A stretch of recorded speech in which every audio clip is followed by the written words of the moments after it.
Okay.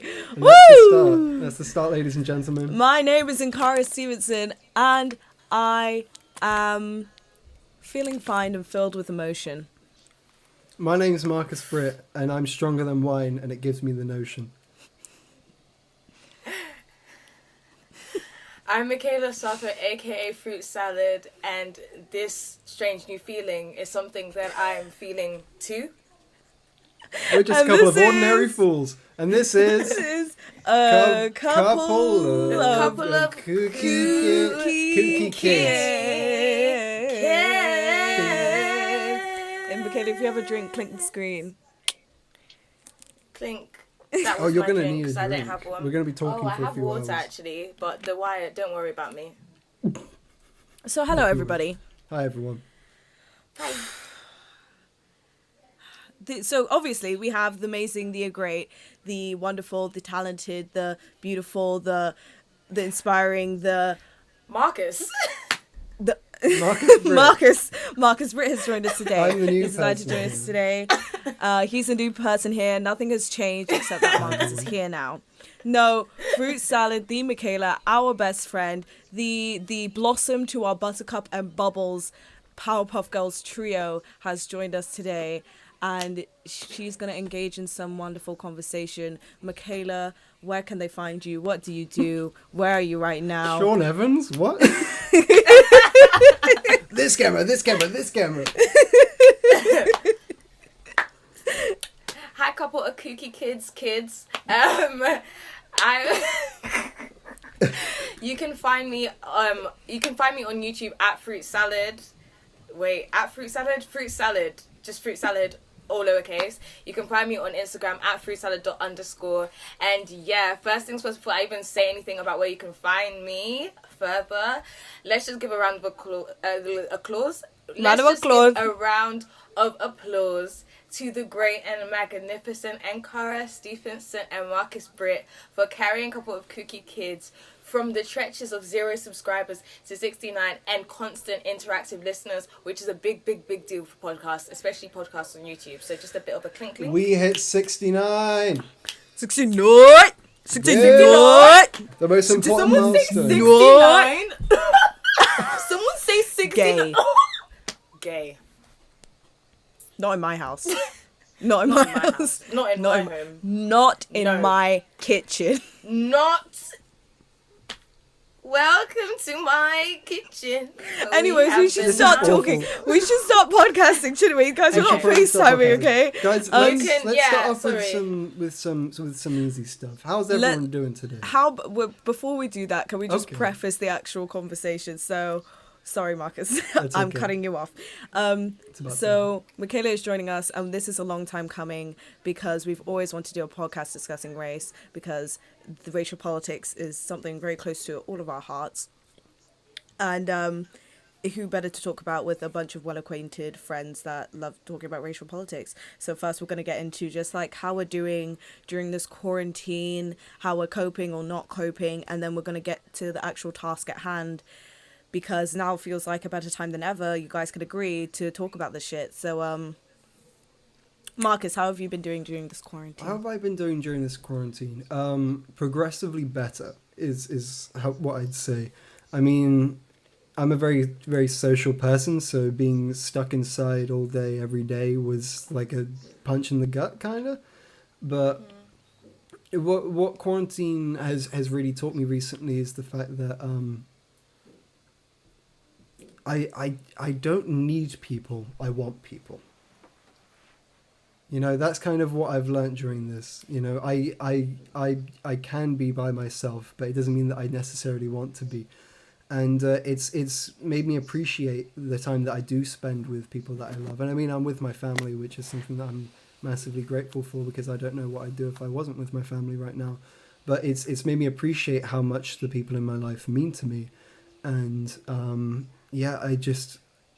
for me, I know it's a cliche at this point to say, and it's also kind of bad to say because it's so bad for so many people. Go on, say it. But for me personally, this has been almost kind of like a silver lining on this like giant thundercloud that's enraptured the entire world, is the fact that it's given me an appreciation for normality. And I think once I return to normality, I'll never take it for granted again. And, you know, it's just...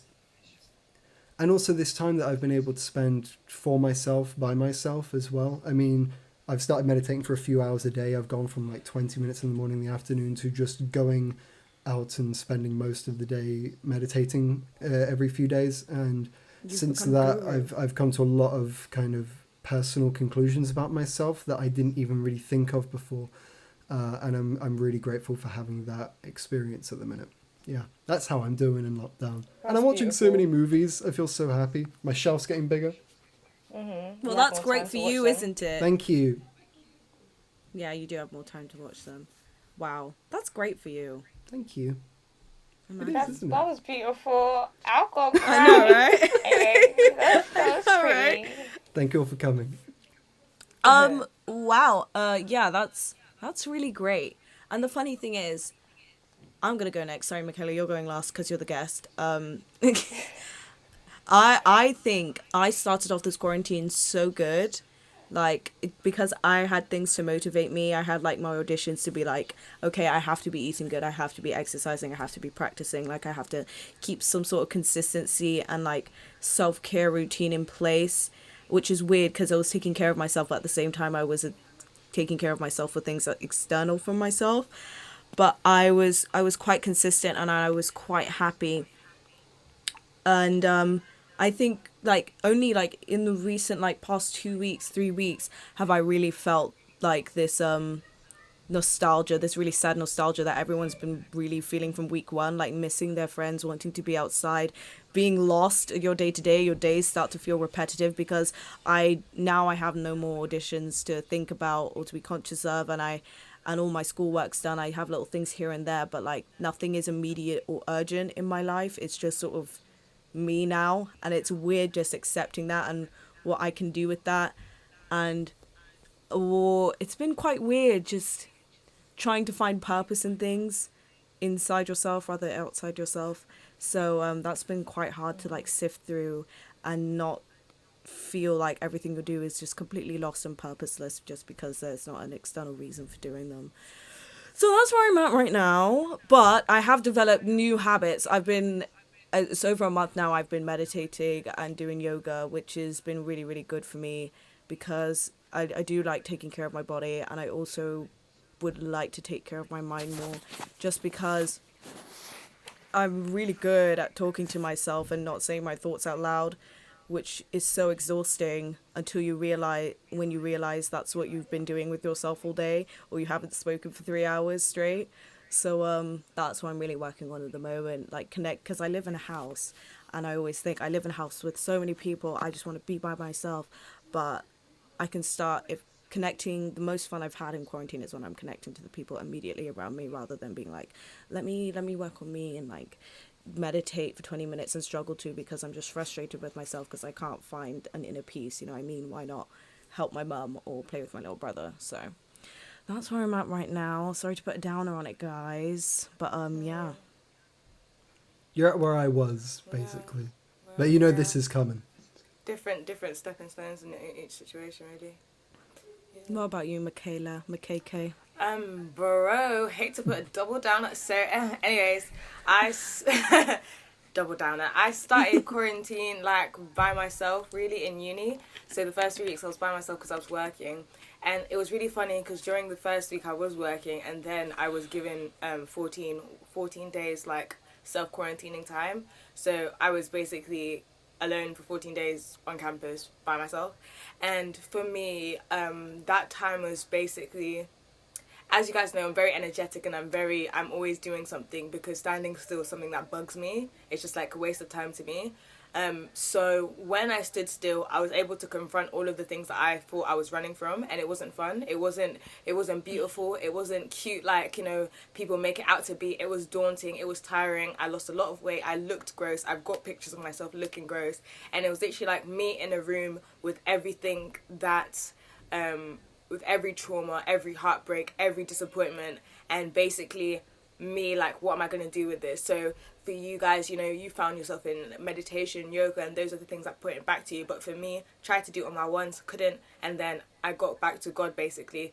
Got back to God and ran back to him, and it was basically a time where I felt myself directed in each trauma or in each area. So for example, if I felt let down by someone, or if I felt like, why is it just me, or why did this happen to me, I was able to feel like the presence of God lead me to passages on forgiveness, passages on moving on, passages on rebuilding.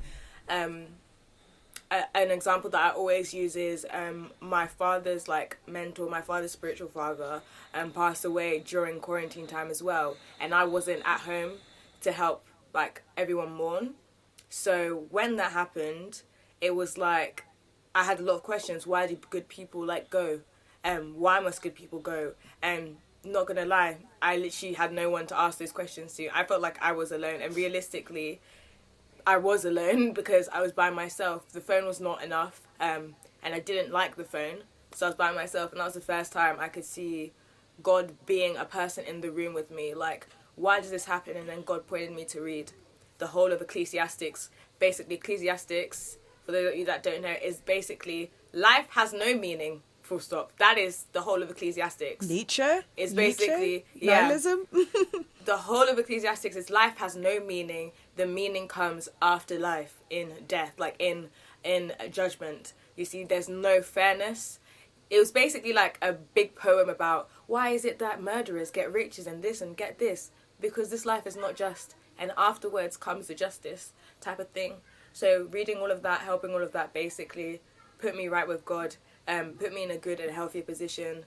And yeah, I can't lie. So similar to what Marcus is saying, I've talked to you and Cara about it as well. I no longer saw necessity in a lot of things. I no longer saw necessity in...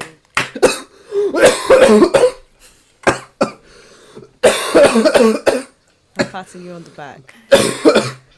Oh my God. So, for example, like Marcus was saying, I no longer found necessity in a lot of things. I've talked to Nkara about it. I no longer found necessity in talking to people, hanging with people, because I was by myself. Purposeful things that normally excited me, like having conversations, no longer did because I didn't have them. And I realised that without them, I can survive. Even going so cynical as to say, I saw the lack of need for almost any human connection, basically almost any human connection, which is why when afterwards, during the second half of quarantine, when I moved back home and left my job, I didn't gel well because I was so used to being by myself, and like everyone accommodated for me in a way, but I feel like everyone can undoubtedly say that I'm not the same, and I don't think that's a bad thing per se. I just think that if I don't talk to you for 3 years, it won't kill me, whereas Michaela before would have made the efforts to go and get to, like, go and find out what's wrong, or go, certain things don't faze me anymore. If people don't want to, like, if someone's in a mood with me and they don't want to talk, okay, like, those things happen. And the same with family as well. If, like, for example, like, my mom and dad is in a mood, bro, I won't talk to you for like a week. Before it used to do me, now it's just like, I've survived without it. Do you get?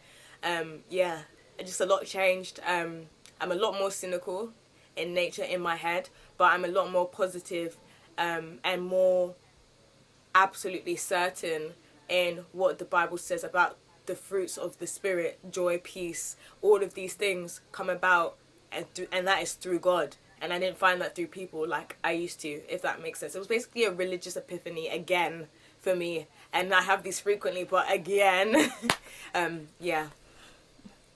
Wow. I think this time has enlightened a lot of people spiritually, because out of most of the people that I've talked to, they've had not necessarily a spiritual experience, but a reconnection with their spirituality, whether it's through Christianity or God, whether it's through the God they believe in, or getting intact with their soul and their spirit themselves. Because I know for me, through my meditation and my yoga, I'm becoming much more acquainted with the idea of a soul, and the idea of like something not beyond myself, but something within myself that is not just my body, that is not just my brain, that is not just my thoughts, that there is perhaps something more and even more true.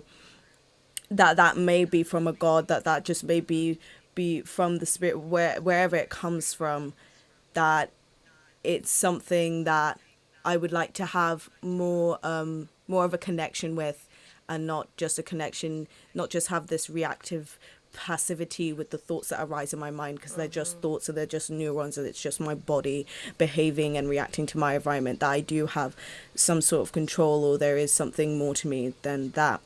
And I think that is because this quarantine, like you said at the beginning, we've all been sort of forced to confront ourselves, which is very scary.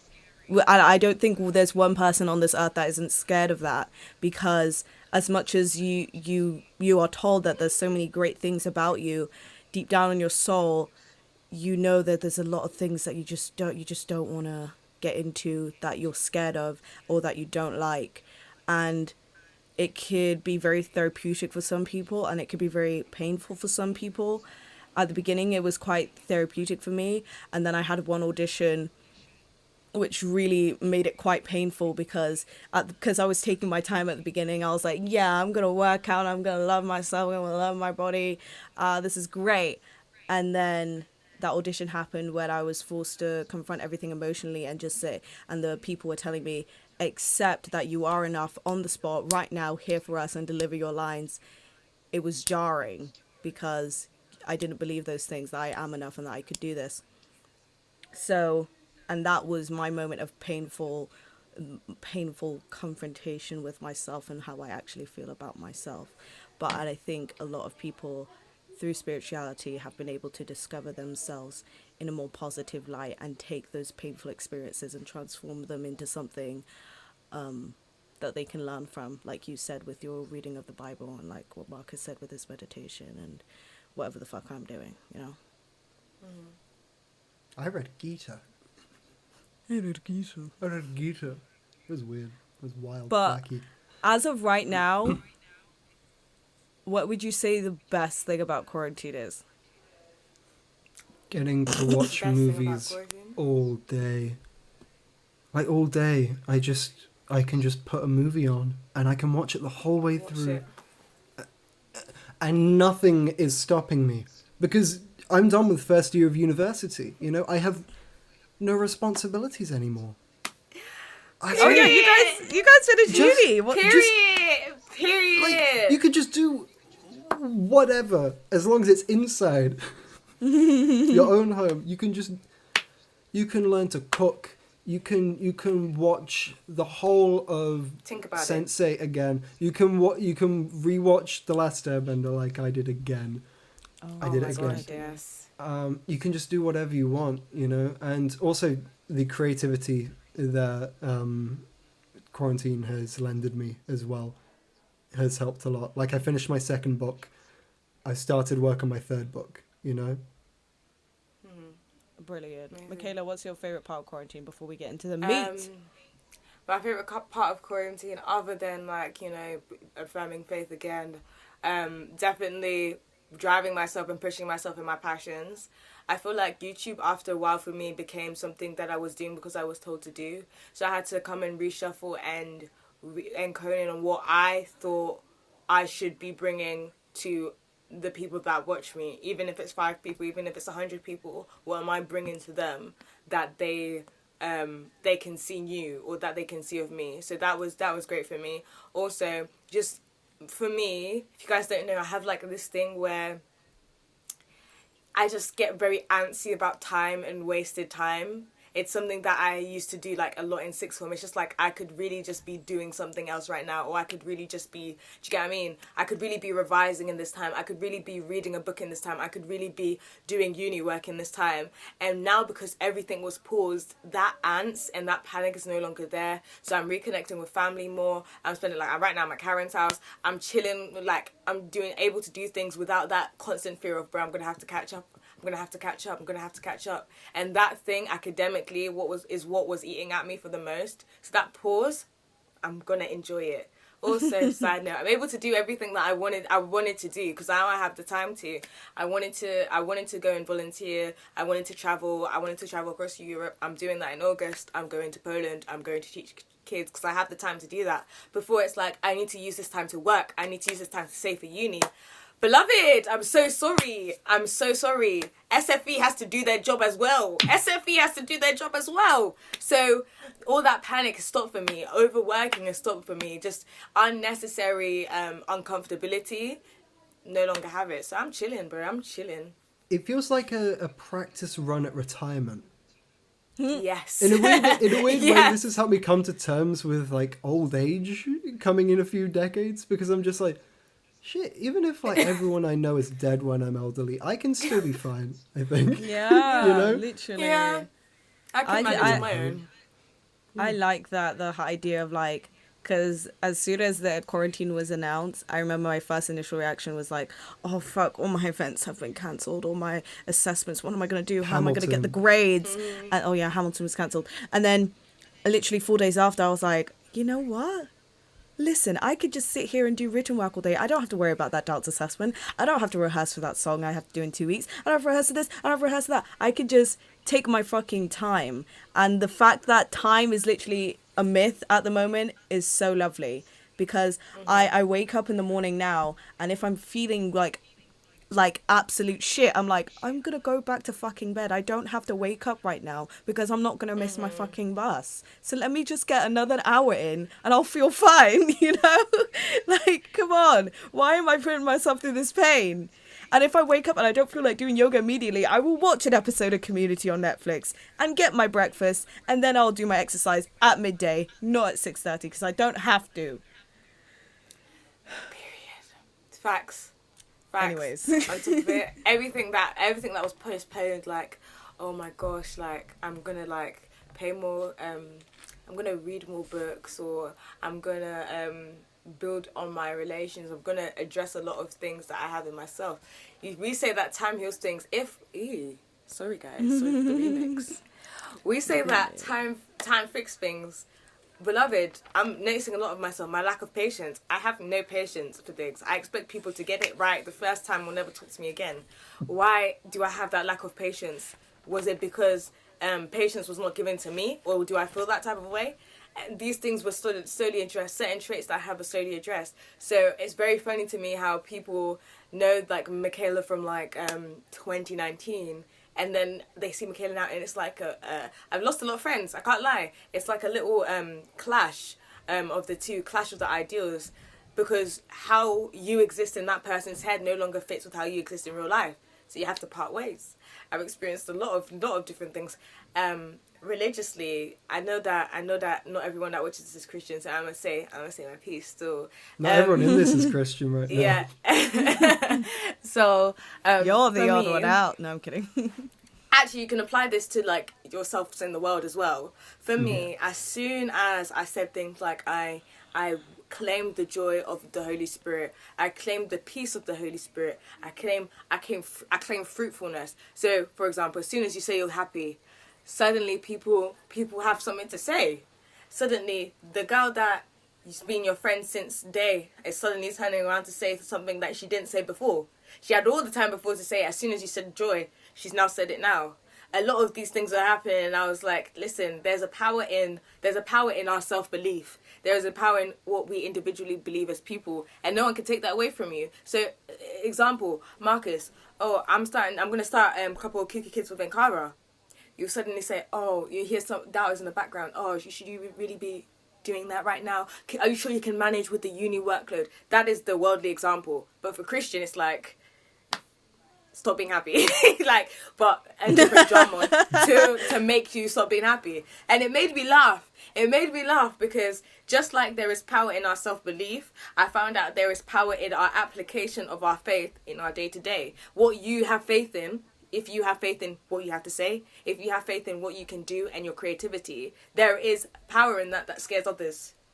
So my faith is good, and that power in that scares others. Do you get? So a lot of things that I was seeing, and I was like, y'all, this is my favorite song. Like, this is my favorite song. Because all of you are getting cut off. Like, all of you are getting cut off. Bible says, if your right hand causes you to sin, cut it off. He doesn't mean literally. He means friends. Cut them off, bro. Doesn't mean cut literally. Them off. Disclaimer. It's like, Please don't cut off your hand. Please go to the kitchen and cut off your hand. No. Everyone in the salad bowl. Cut them off. Everyone in the salad bowl, go and cut off your hand. No. Cut off that person. Cut off whether it's a family, anything that jeopardizes your faith. Yes, and now in the worldly context, everything that jeopardizes your belief in yourself, you need to cut it off. Your happiness. Whether it be that family member, your happiness. Whether it be that family member. Whether it be that distant relative. Whether it be your best friend. You need to cut it out because it drains you. And I realised, fam, I had a lot of leeches lurking, fam. As soon as I said I like God, they revealed themselves, and then I poured salt on them. It was very fun. It was very fun. I poured salt but on yeah. them. I love I mean, yeah, I agree. That's why me and Akara don't really, we're not really friends anymore. We just do this podcast. This is why we hate each other. We're very civil. We're very civil. This is only a professional relationship. It's a totally professional thing. Yeah. Like, we secretly hate each other, and I secretly write her hate notes, and then not stick them under her secretly. bedroom Sorry, door. not secretly. No, I FaceTime his mum and I bitch about him to his mum.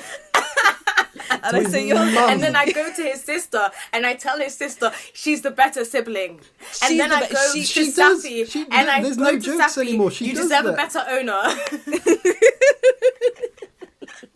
Oh my god! I got so many lovely comments on it with my dog's birthday. It really, Shut really the made fuck! me No, smile. I'm kidding. Oh, that's beautiful. Yeah, That's really nice to hear. Yeah, quarantine has been a bit wild, but let's get into the meat of this conversation, shall we, guys? Fellas. Let's put our hands in the meat. So, guys, I don't know if you've been paying attention to news recently.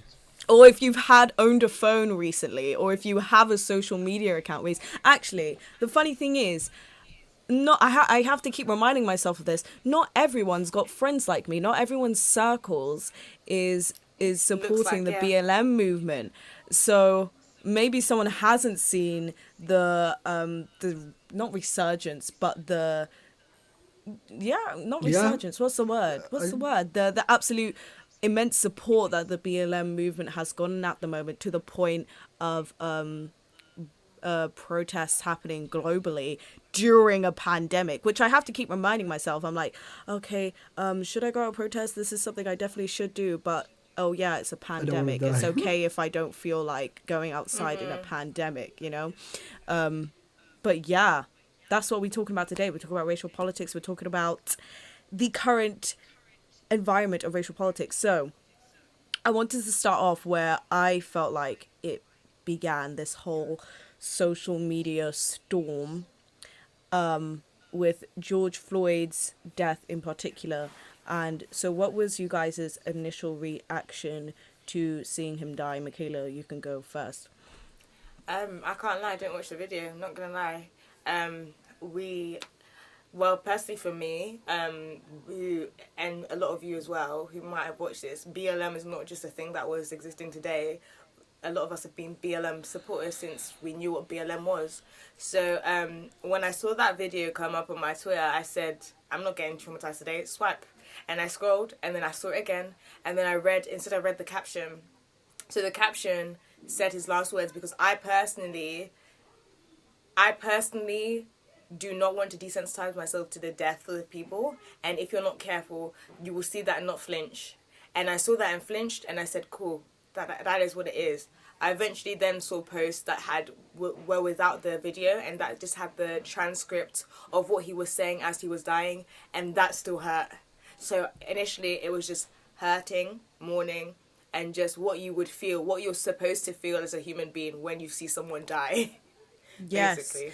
Yes. I was going to say Marcus X, but just to add what you said, I remember like seeing the video and actively ignoring it. And I don't think you need to say personally when you say, I don't want to see people die, because it's not normal to see people die. It's not normal outside the context of like film and art and whatever and video games, whatever. It's not normal to watch people die. you know? It's not normal, and we need to, and I think that's something that needs to stop. Sharing, they call it like trauma porn, or sharing just videos of black people dying to sort of be like, we have to get people behind this. People don't have to see people die in order to be behind a movement about people. You get what I mean? Let me not exhaust myself. Marcus, go ahead.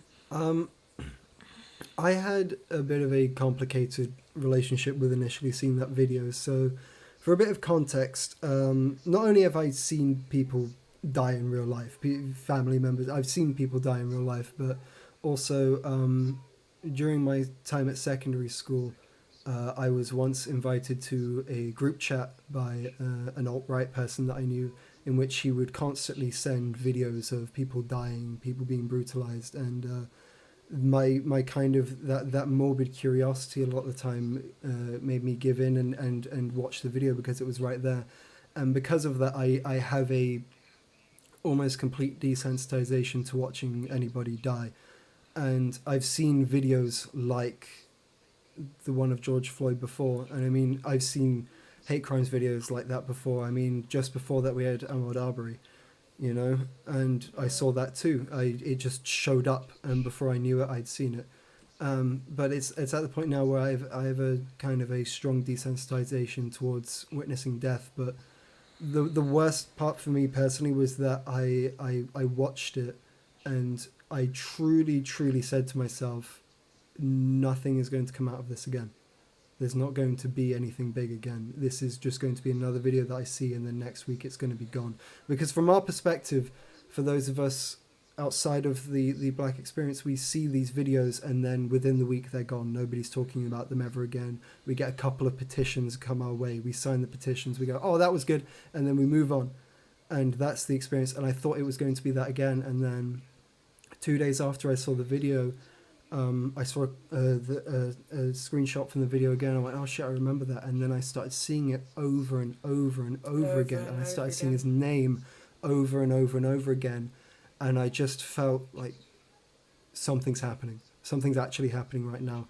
And then within that context, I haven't seen the video since, but it reminded me of the humanity behind these videos of death that we see constantly. It reminded me of the person behind it. Now, the persons behind it. It reminded me that in that video, there's a witness, a murderer, and a victim, you know? And there are people kind of responsible as well for that murder in that video. And suddenly, in front of me, instead of seeing just like death, like a death in front of me, I saw a person dying, you know. In my head now, I see a person dying. I don't just see something that's about to become a body, like you see a lot of the time when you're desensitized to videos of people dying or people dying. Yeah, that's my experience of the video. It's a typical one for a lot of people who have been around the internet and have seen a lot of similar things. But yeah, that was my experience with it. That's really interesting, because I feel for not even people outside of the black experience, people within the black experience and supporters of the BLM movement saw this death, and at least for me, saw the death and was saddened by it, grieved by it, and also had the feeling of people are going to forget about this, but I won't. You know what I mean?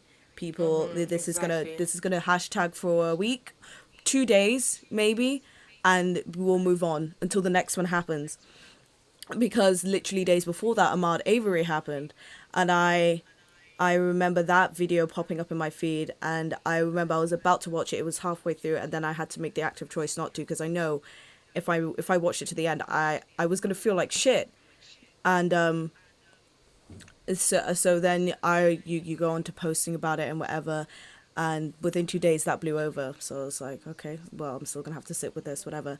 And then I read about George Floyd, and I was confused because the caption was saying he was suffocated. His last words were, "I can't breathe." And I was like, oh, are they talking about Eric Garner, the guy that died 2016? Also in the exact same way. And his words were, "I can't breathe" and stuff. And I was like, must be an anniversary or something. And then I realized it was someone else, and this happened a few hours ago. And it really it really hit me. And I remember that sinking feeling, and then putting it off because I had things to do that day, and just putting my phone down because I didn't want to think about it. I didn't want to post about it. I didn't want to think about it because, like you said, Marcus, in that moment, Ahmaud Avery, I posted about it, and I was aware that this would just be a trending hashtag that would last 2 days.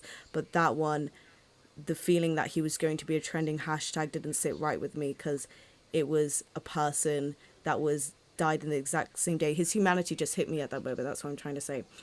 And then I picked up my phone again. I did some posting about it, and then I was completely shocked, but not sort of. It didn't strike me with joy when I saw the post about it day after day after day, and for some reason I didn't know why. Maybe it just felt very overwhelming that this was being pushed and pushed and pushed in my face. It was great to see support behind the BLM movement, and only today have I really understood why I felt such a sadness hearing people talk about George Floyd, post about George Floyd, and just hammer away at this guy's death. Is because what I was seeing is that people were just saying black people are victims. Black people are victims here, black people are victims there. We have privilege, which means these black people are victims.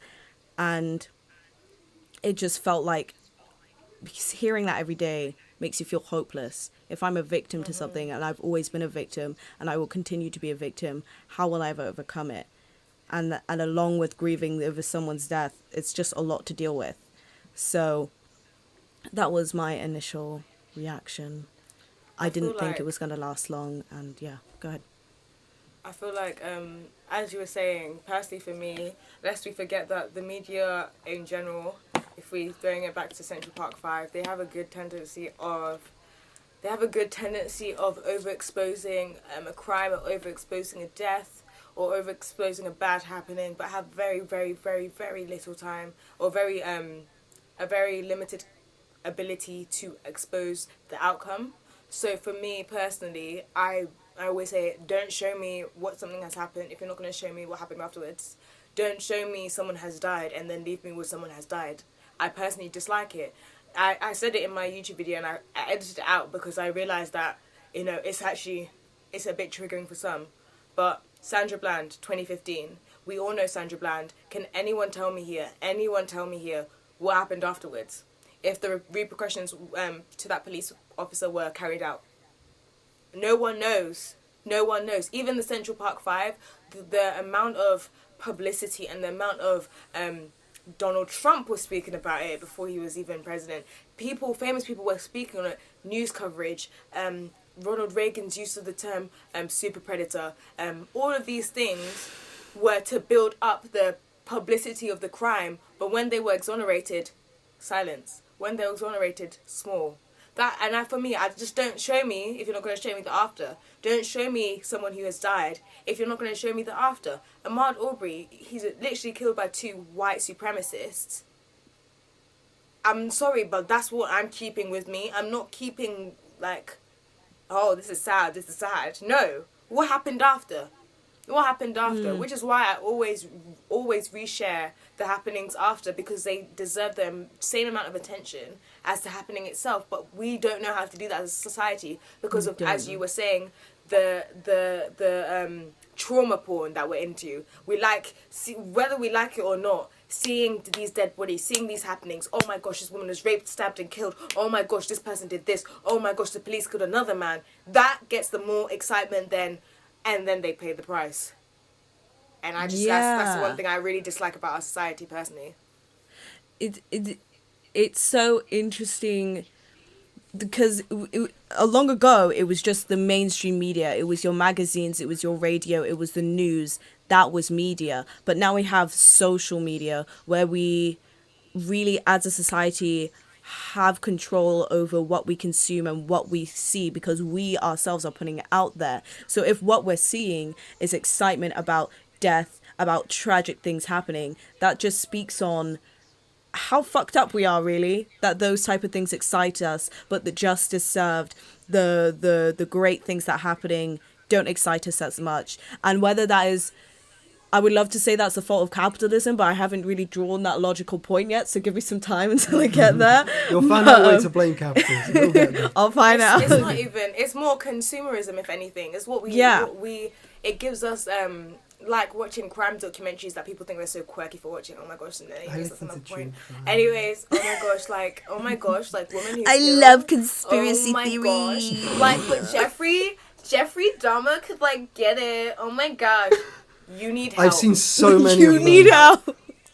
I've seen so many like, of those. you need help. You need Right, help. anyways, Correct. like, yeah, we like, as we say, we like consuming things that that almost conflict the reality that we walk in. So people like, we like reading books because that's not the reality we're walking. We like watching films because that's not the reality that we walk in. Escapism. But it's escapism. But with these things, we almost forget the humanity of the person that was killed. We almost forget the humanity of the victim. We almost forget the humanity of the Fam, I'm not gonna lie to you. It's like, even in British tabloids, we're cussing this person.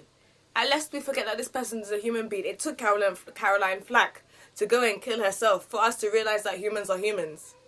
And that the consumerism of British tabloids, the escapism of British tabloids directly linked to her death. You forgot that it's people you're talking about. So that's the same for me with this case. We forget that this is not just a whole shock horror story. This is not, oh my gosh, wow, this is a nice 5-minute read and then we get to it. This is my life. This is our lives. That's on a period. Sorry, go on, Marcus. That's what we call period. It's just, for me, there's two big types of entertainment, and we can go back to the Romans to see it mainly, all right? Oh, okay, history lesson. You have the plays, right? You go for a narrative, you go for a beginning, a middle, and an end, right? You go to see characters triumph and fall and rise again, and we have things like TV shows, we have movies for that now. And the other is the gladiator arena where the Christians get killed by lions, and the crucifixions and the executions, and the public still, for some reason, needs to see kind of these horrible events which are only ever for them the ending. People need to see events where they think the ending is the death of the person. You know, they need to see kind of the executions. They have this kind of like bloodthirsty fascination towards it, and all throughout human history this has happened. And social media and magazines and everything, they feed us those grisly endings now to fuel that gruesome fascination inside of people's heads, you know? People don't go to them for narratives. They go to witness the horrors of the world, you know? They don't want to make things better so much of the time. They want to see, and because witnessing the horrors of the world makes you unknowingly accountable. People do not like accountability. So seeing Syrian children in the front of the Sun magazine, you don't really like it, because whether you like it or not, you share some accountability towards that as a British citizen, and people just don't like that.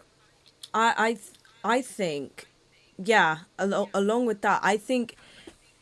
I don't know how I'm going to articulate this, but like the idea that people don't want to change, or that we all have this gruesome fascination.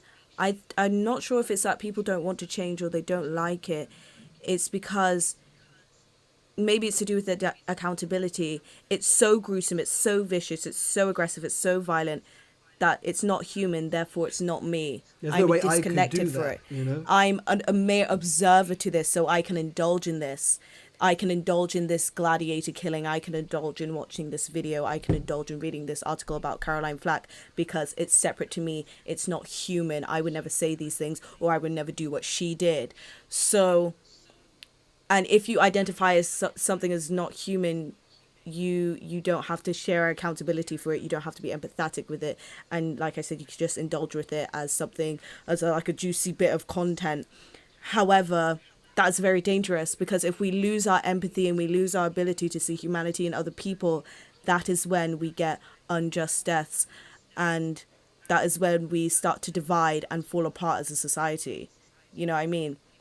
that is when we can't overcome racism. That is when we can't have revolutions. That's when we can't live in a peaceful world where because this racism isn't just happening in the West. You know what I mean? This is happening globally. The state of the state of this world and this unjust world is horizonless, you know what I mean? Like the things that are happening in the Philippines right now, the concentration camps are definitely still happening in China right now. It's happening everywhere. And which is overwhelming, one, but two, the way we make it less overwhelming is through suppressing that lack of empathy and then just indulging it as like a quick hashtag or a quick read or a quick this, you know what I mean? Quickly to mention, the events in the Philippines will be covered within the next few days, probably. Yes, probably. On a couple of Kids, we're going to have a guest talk about all of that, who's a bit more knowledgeable than us. Yes. And I like the point you made, Michaela, about the reactions to Ahmaud Arbery and George Floyd and how people are just reacting in a way of, this is so sad, next. Because that brings us to our next point, the white people. There you go, I said it. Hey! She said it, I said it, everybody. She said it so you don't have to. I said it, so you know. But yeah, just how have you been dealing with white allyship, or non-black allyship, non-black reactions, and just white people in general during this time? I think it's important to say that our critique of allyship isn't an attack, because not only because we exist in a predominantly white area, this also outreaches to people who are in diverse areas, who are in London and going to these protests, and their white friends and their black friends and their Indian friends and their East Asian friends and their Filipino friends are also engaging in this. I think this is a very relevant conversation to everyone, just to say that. We're not just saying this because we live in a predominantly white area. Anyone want to go first? I was going to let Michaela go first because she said something. We were preparing for this yesterday, and she said something which pretty much summarized the exact feeling that I couldn't explain that I have been feeling. You were talking yesterday about. Sorry, I'm gonna burp. Anyway, we were talking yesterday, and you said that you feel this great reluctance for white people to be part of Black Lives Matter, because at the end of the day, if Black Lives Matter loses, we still win, you know? It's like saying that you support the other team whilst being on the team that's like winning, you know, and still getting all the points, but saying like, I'm losing all my points, you're gaining more points. And that's basically exactly how I've been feeling about the whole thing at the minute, you know, especially when it comes to like social media and everything, and a lot of white people I know branding themselves as parts of Black Lives Matter because they're sharing posts and not actually experiencing what real proper members of Black Lives Matter are experiencing. That's kind of just something you talked about yesterday, and it really kind of gripped onto me in my sense of this kind of almost artificiality that I see in a lot of white allyship.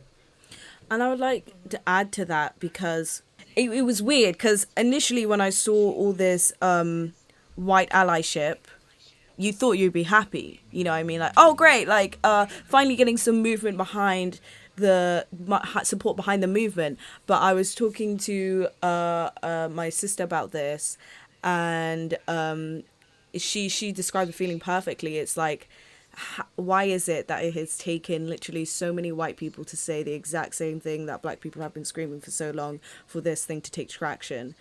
And it that has happened obviously because of privilege, and because white people listen to more because of privilege, obviously. And two, the also discomfort I felt with white allyship is the exact same thing. I've been preaching about this since the day. So when you guys decide to get sick of this or exhausted of this or feel like this is putting a downer on your day, and you get to sit down and put your phone down and say, that's enough activism for the day, I don't get to do that, you know, because I have to live with it with my whole life. I can't cease. My whole, I wrote it in my post, my whole existence is political.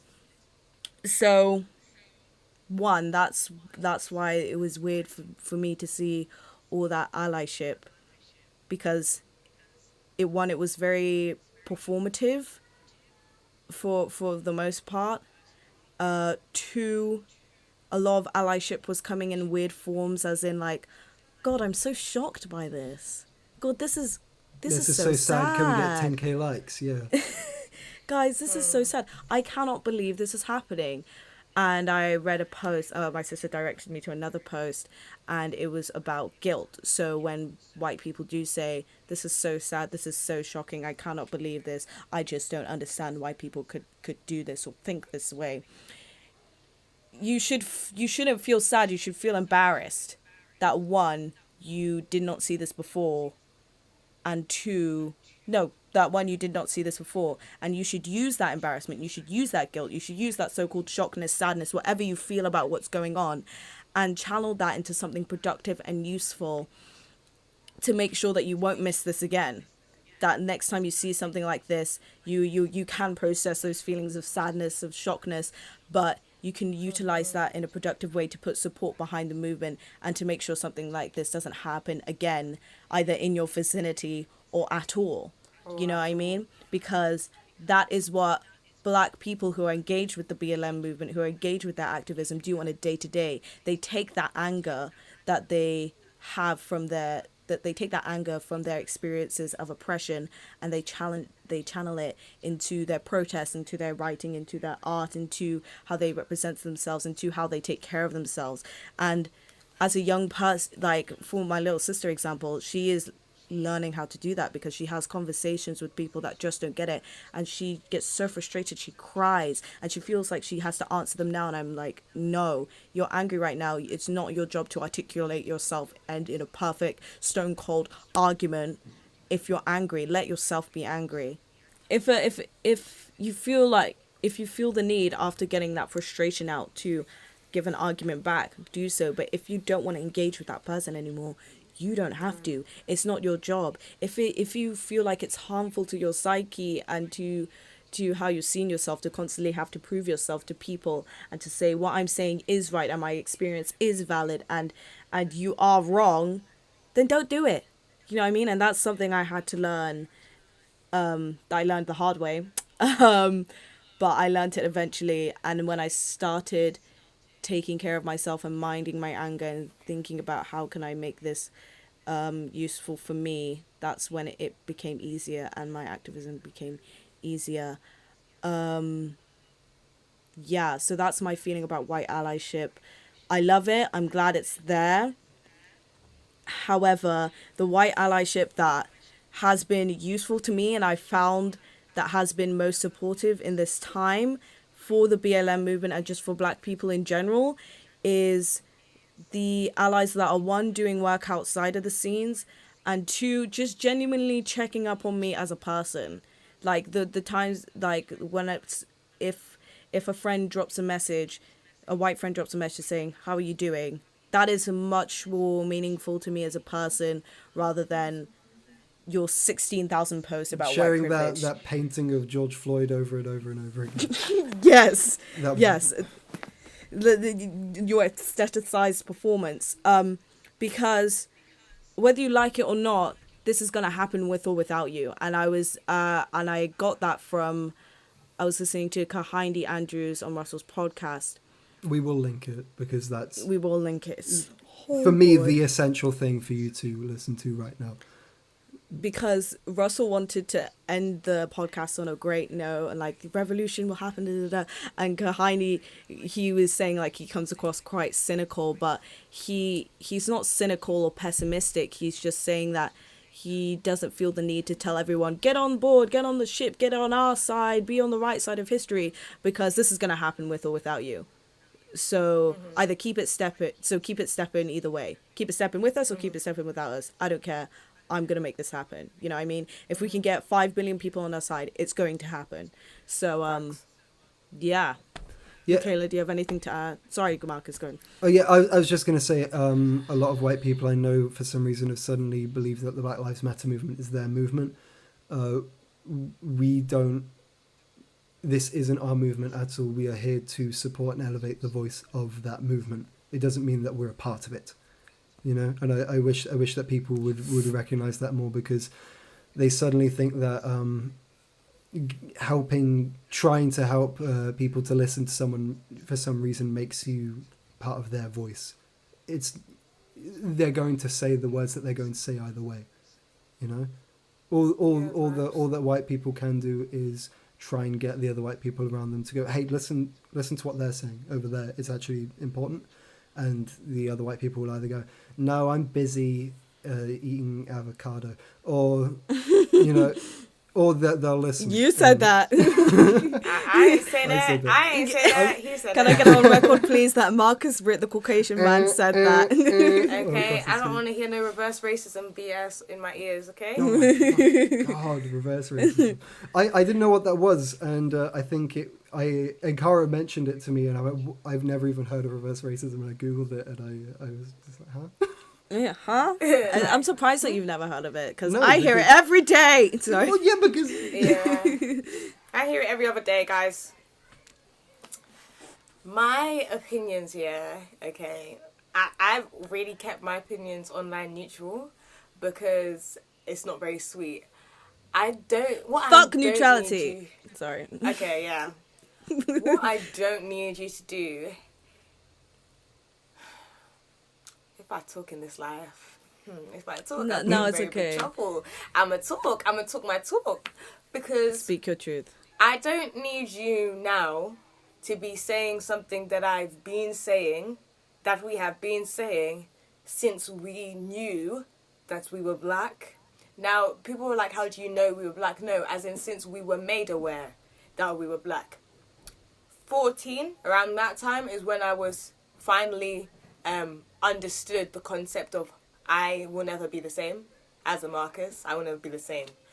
And from then on, it was the fact that I want people to understand that we will never be the same and help us to be the same.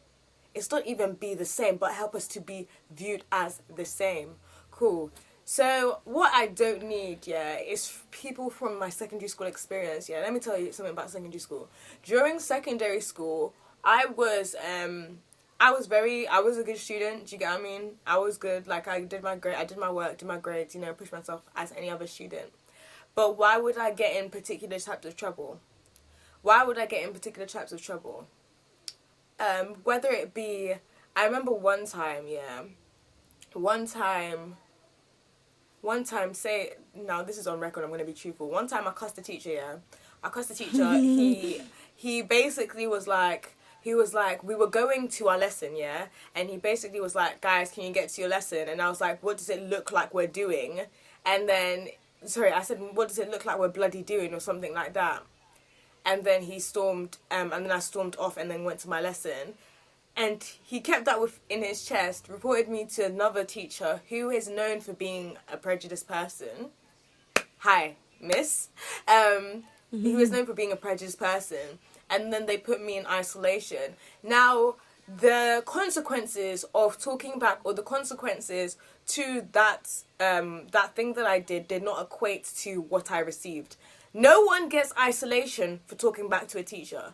But you wanted to use, what I then understood is they wanted to use me as an example for what it is for a person talking out, and not just talking back to a teacher, but for a person talking out. Now, to people who are saying, yeah, you just shouldn't have talked back to a teacher. People talk back to a teacher on a daily, yeah, in this school. And so much so that it was a said rule that if you spoke back to a teacher, you would get a strike. 5 strikes, you would get a detention. A strike is not an isolation, and I kept this with me for a very long time because they knew it was wrong. Okay, I spoke out against it, and I just said, let me just do my ISO and let me just move on. They knew it was wrong, and they knew it was just for a support or solidarity of science teachers. You knew that my punishment did not equate to what I did. If I knew that was the outcome, me, a student who needs to get to uni, who is in uni very well, thriving very well, thank you very much, would not have jeopardized that position. But those experiences were then seen by my white peers. Those differences were then seen by my white peers, and they were not spoken out against. I remember another time, sorry guys, I'm going in because this is a very big personal. I remember another Feel free, time. you're the guest. I remember another time, cool. This is all a cultural thing as well.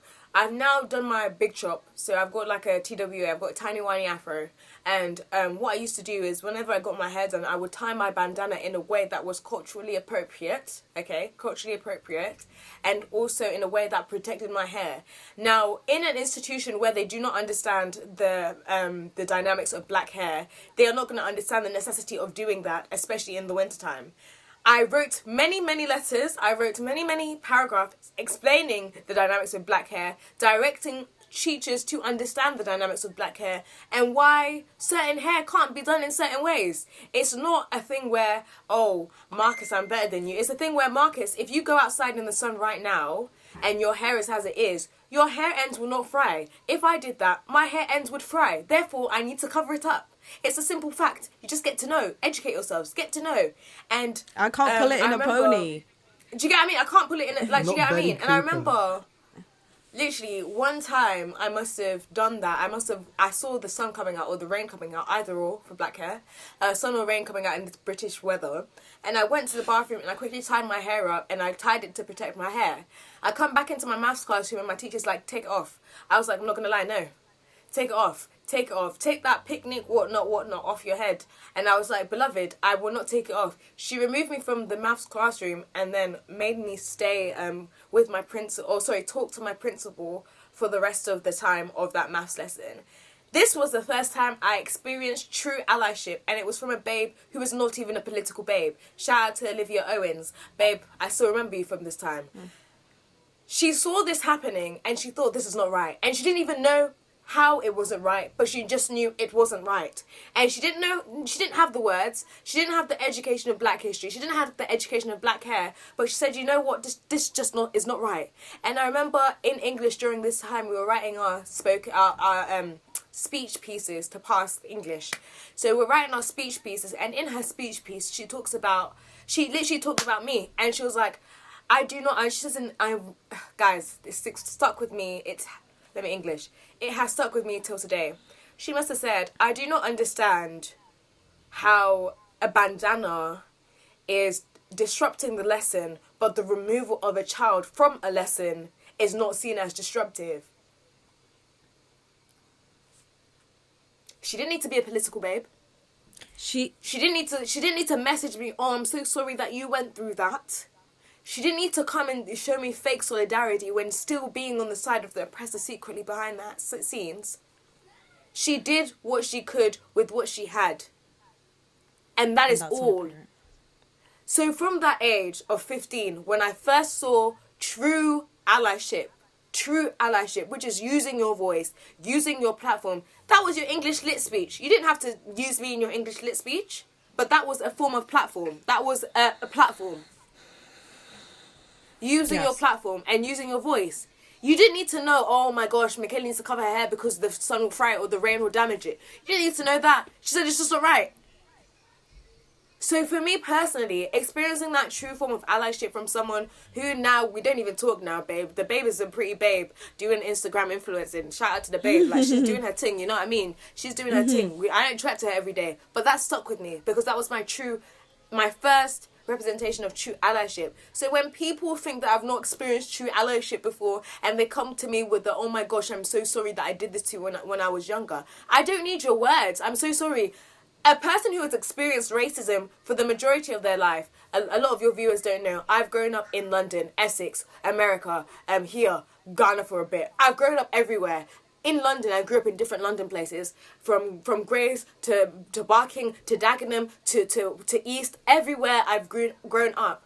And one common denominator of my experience was racism. Whether you want to accept it or not, it was. And I didn't even know it was. 9 years old, someone spat at me and called me a nigger whore. I was 9. Did I know what that mean? Did I know what that meant? That was in Essex. Did I know what that meant? So you cannot come and invalidate my experiences on racism. That's just a disclaimer. But that is a common experience that I've had throughout wherever I have grown up.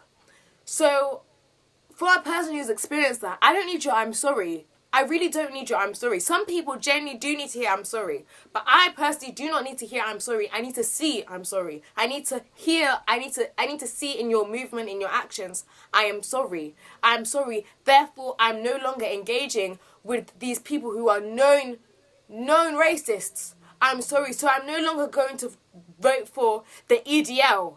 I'm sorry, so I'm no longer going to continue to engage in EDL content. I'm sorry, therefore I'm not going to continually partake in the narrative of immigrants as a swarm. That is your sorry to me. Not, I'm sorry, I've grown up, I'm no longer that person anymore, please treat me differently. I'm tired of it. And I shouldn't have to accept your apology, and the fact that you want me to also underlines your privilege. When someone slaps you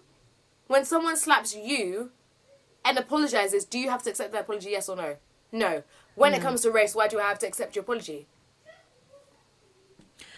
So yes, I keep it cute, I keep it stepping. Yeah, thank you for your words, I always use well received. I don't say thank you, I say well received. I've received it. Basically, seen. Like, you know what I mean? I'm going to start using that, Yeah, it's well received. Like, it's well received. I appreciate your words and I keep it stepping. I don't need your words no more. And as you said, Nkara, this will happen with or without you. Beloved, when women were trying to gain when white women in the UK were trying to gain the right to vote, okay, did all men stand with them to fight for them? No, they did not. Did they not gain the vote? This will happen with or without you. It has been happening. Working class men gaining the vote. When they were rioting, did richer upper class men join them? No, it happened. When slave trade, did all white people in America join in for the abolition of slave trade? Some did, not all did. It still happened. In history, it happens with or without you. Okay, I'm no longer trying to plead my case for you to see. I'm no longer having conversations about race with white people. I'm no longer conversing with you about race. Do you get what I mean? I'm no longer conversing with you about race or proving to you why you should see me as human. It's going to happen with or without you. I'm tired of it. That's me personally. As Marcus said, you do not need to join Black Lives Matter in order to know that Black Lives Matter. Just because you post a cheeky post, donate £5 here and there, and then retweet the belly, what's it called again? The petition, thank you. The belly petition, the petition even, or post some petition links, does not mean that you understand the narrative of the black person. You are an ally. Remember, you are an ally. I am an ally to the LGBTQ+. Does that make me a member of the LGBTQ+? Then why are you in our parade? Get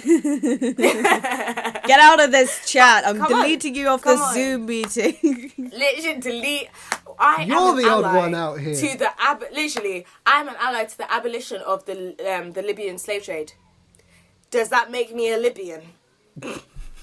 Come on, guys. Let's try and apply it. I feel like because people don't know these things, they're like, allow yourself to not know. Be honest and be vulnerable in your lack of knowing, so we can just move on. But when you're fronting to me and you're pretending to me and you're like, I understand, I know you don't, because even me, I don't. So me as a black person, I don't understand fully. You cannot pretend to me that you do. And that's the thing. People think that to be an ally, they have to be well informed, they have to be doing petitions, they have to be doing up this and that, the other, and they have to do it with my thank you and my praise and support. No. You do it off your own back, and you do it with honesty, willing to make mistakes, willing to ask stupid questions just out of sheer concern and genuine care. You know what I mean? My gosh, you don't need me to tell you what to listen to. You don't do it for the gratification of black people, the thank yous of black people. When I say, guys, before even Obama with the what do you call it? Gay rights finally. When was it? 2016? 2016, yeah. Oh yeah, when he ended homophobia. When he ended when it just ended. Yeah. When it just ended. But 2016, the rights to marry. When Obama was, what was my even point? Marcus, you made me laugh. Now my point is gone. Thank you. But what was I saying? Yeah. When people stand up against something, you do not stand up for the gratification of that group. And we see it so much. I don't say, guys, when I see men say, yes, I'm a feminist, do not say it for the gratification of women. Say it because you believe in equality. When you say, oh, I believe in gay rights, do not say it for the gratification of gay people or to be included in the queer movement. Just say it because you believe it. If something is wrong, it is wrong. It is wrong. That's it. You don't need to know everything about why it's wrong. You don't need to hear everything about why it's wrong. You just know it's wrong. You don't need to do anything. There's a little thing called instinct in the human brain. Oh my gosh, bro! Like, just to even delete the last bit because I'm just even getting angry from continuing. No, it's okay. No, it's absolutely fine. What you're saying makes total sense because because I keep feeling this need, and even like talking about this now, I can feel people getting like, so wait, so she doesn't want my support? Wait, so what I'm doing is not good enough? Wait, so what do I do to make it good enough? And I think it just goes back to that honesty and genuity, whatever. Genuity. So me criticizing your allyship or criticizing how you're going about this, you should take into consideration. You shouldn't take it as an insult. You know what I mean? You should be like, oh well, I know what I'm putting my apples next time. I'm not putting them in your basket. You know what I mean? Like, you should take it on board because, like I said, one, this is gonna happen with or without you, and two, if you do want to be a part of this, I don't just want your false. I'm just not grabbing for anything, you know what I mean? I'm just like, okay, you're supporting, okay, come join it. No, this is not that this movement has to be done right, but this movement is going to work when people are honest and people really truly believe what they're saying, because that's what has been carrying it. Black people believing what they're saying, believing in their worth, believing that what we say matters, not because we want to impress somebody or because we want to fit in or because we were doing it for external reasons. We were doing this because we believe it is right. You know what I mean? So yeah. Don't take it offense if people are criticizing your allyship or not saying thank you so much for being an ally, because one, you should be, and two, what else? What more do you want? it's the idea of having to celebrate people for the base level of morality, like for just proving that they are like a human being, and then expecting a medal for it. Like, the fact that you're not in an EDL march doesn't mean that EDL is English Defence League, by the way, guys, which is a alt-right group in England that have been working for a long time. Yeah, just because you're not an open white nationalist doesn't mean that you deserve like some Black Lives Matter merch in the post. You know, you're not getting a Black Lives Matter loot crate in the post or whatever. Like, Loot you know what I mean? Yeah. Oh my god, damn. This is not a trend. No, this is not a trend. I'm sorry. This is not a trend. This is not global warming again. It's not global warming. You see it as, if I don't do it, then I'll be perceived as racist. Beloved, I'm still going to look at you as racist if you're just doing it because your mates are doing it.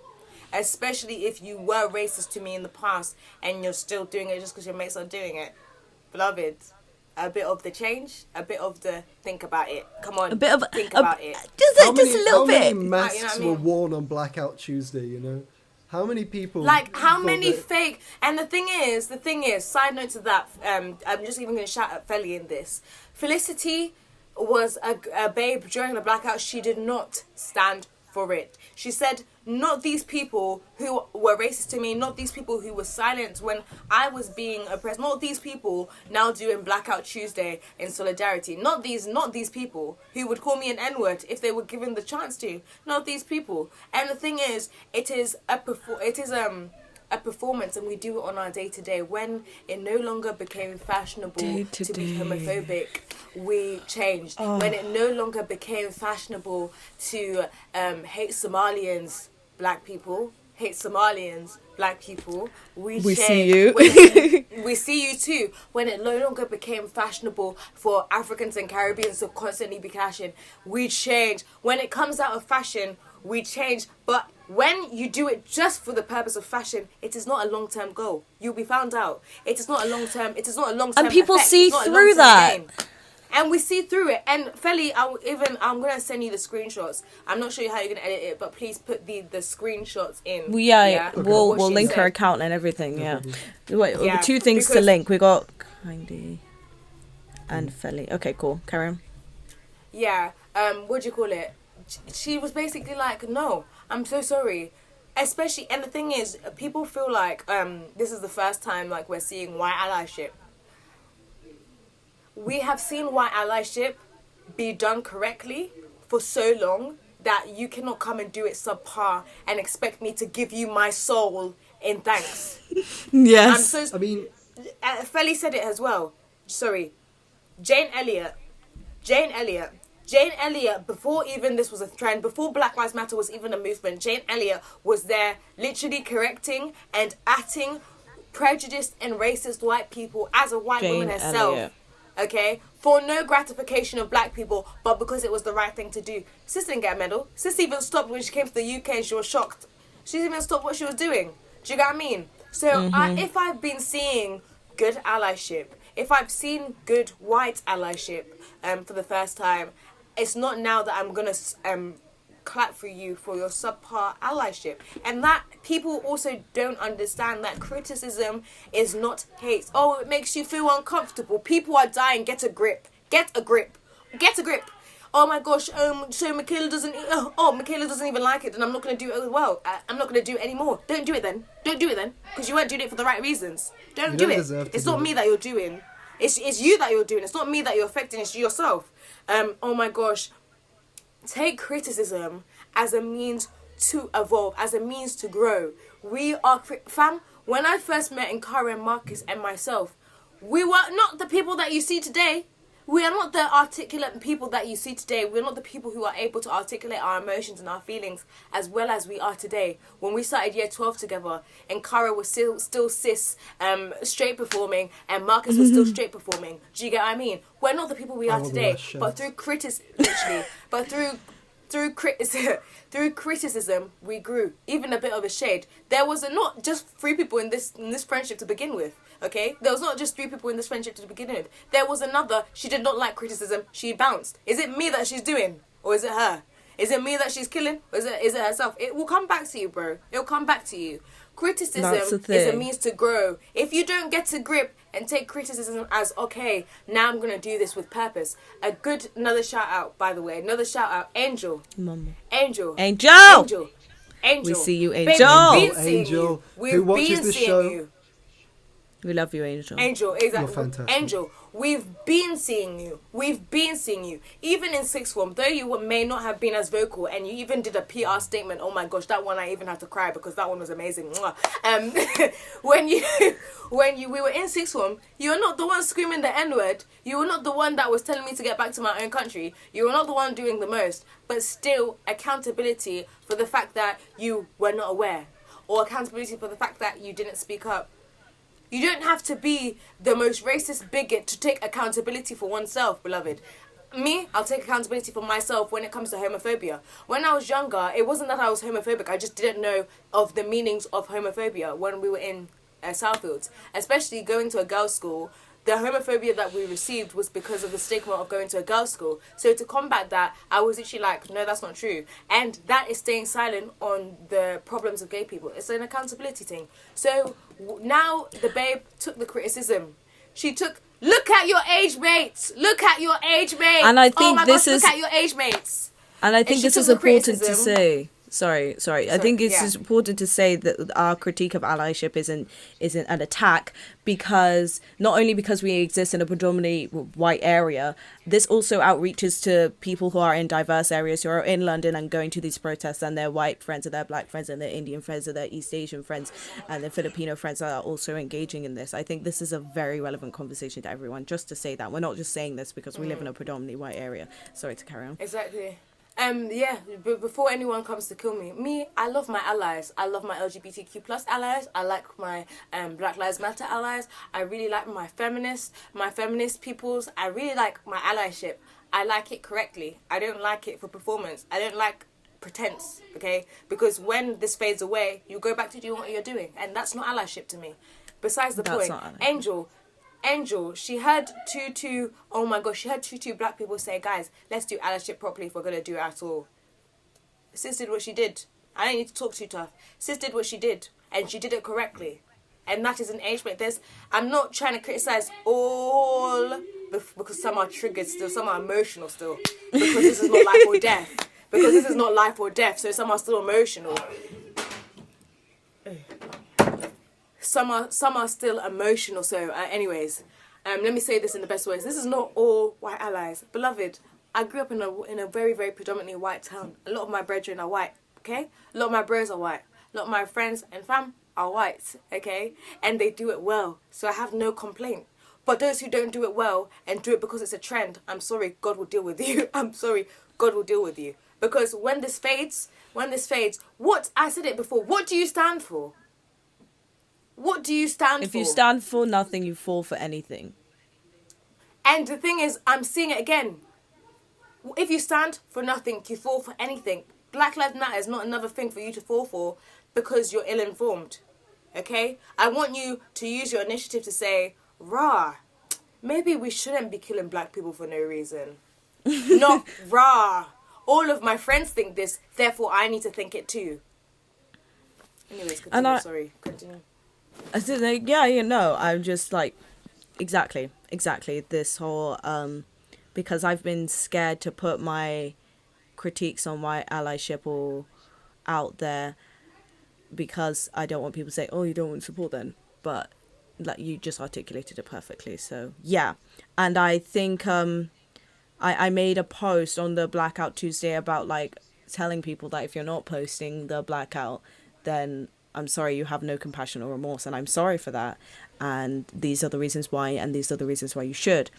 And that was me. A lot of that was me just processing all the anger and all the hurt that I felt because I'd like to make the point that seeing these deaths pop up as hashtags is very emotionally traumatic for people engaged in the movement, black people engaged in the movement. Because like we said at the very beginning, it comes up, you process it, you feel bad about it, and it fades away, and you take a rest. It comes up, you process it, you post about it, it goes away, you take a rest. And it's a cycle. And then one of my friends articulated perfectly, it's a cycle of emotional trauma, and in this instance it has been heightened because those posts have last longer than a week.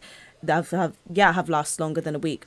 So yeah, I just want to make a point of saying that. And secondly, in that post where I was telling people this is why you haven't done it and this is why you shouldn't do it, I just after this conversation, I no longer want to plead my case to encourage people onto my side, because as we've said repeatedly, this is going to happen with or without you. And I just want to draw the conversation now to why I took that stance of not having to plead my case all the time in the first place and talk about our experiences of activism and engaging with racial politics throughout our lives. And I'll start with Marcus because Marcus hasn't spoken in a while. I am not a good example historically of an ally at all. Before I met these guys in year 12, I had met one mixed race person and one black person who I'd never talked to. And I knew the mixed race person because he lived in my village. And that was it. That was my entire experience with black people. One that I'd never talked to and one that I talked to a couple of times. And so living in a small village, I was in many ways completely blissfully unaware. And I know that a lot of people say like, oh, I didn't know what was happening. I truly didn't know, because all of my friends on social media were white. None of them were sharing anything that was going on. You know, I didn't know anyone who was suffering from anything.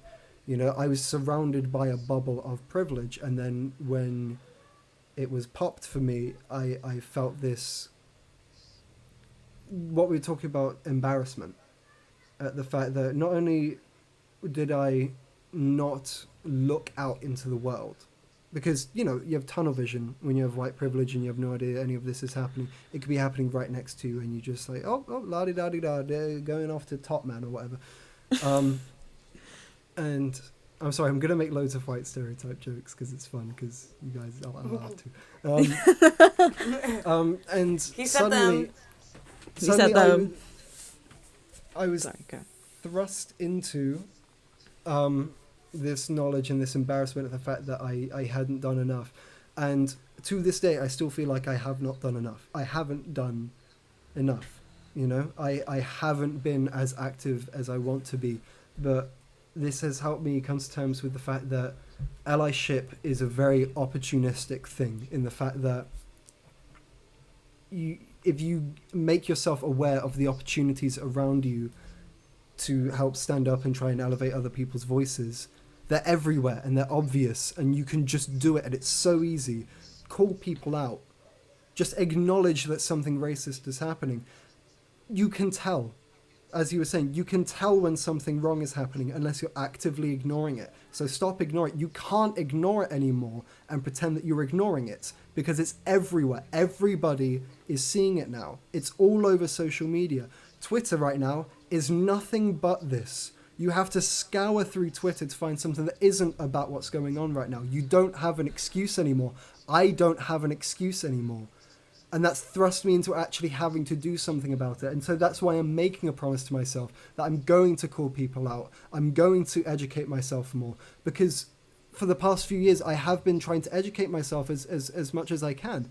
And I'm going to keep doing that. But educating yourself isn't enough. You can. It's like that analogy of the girl who lives in a black and white room and learns about color her whole life.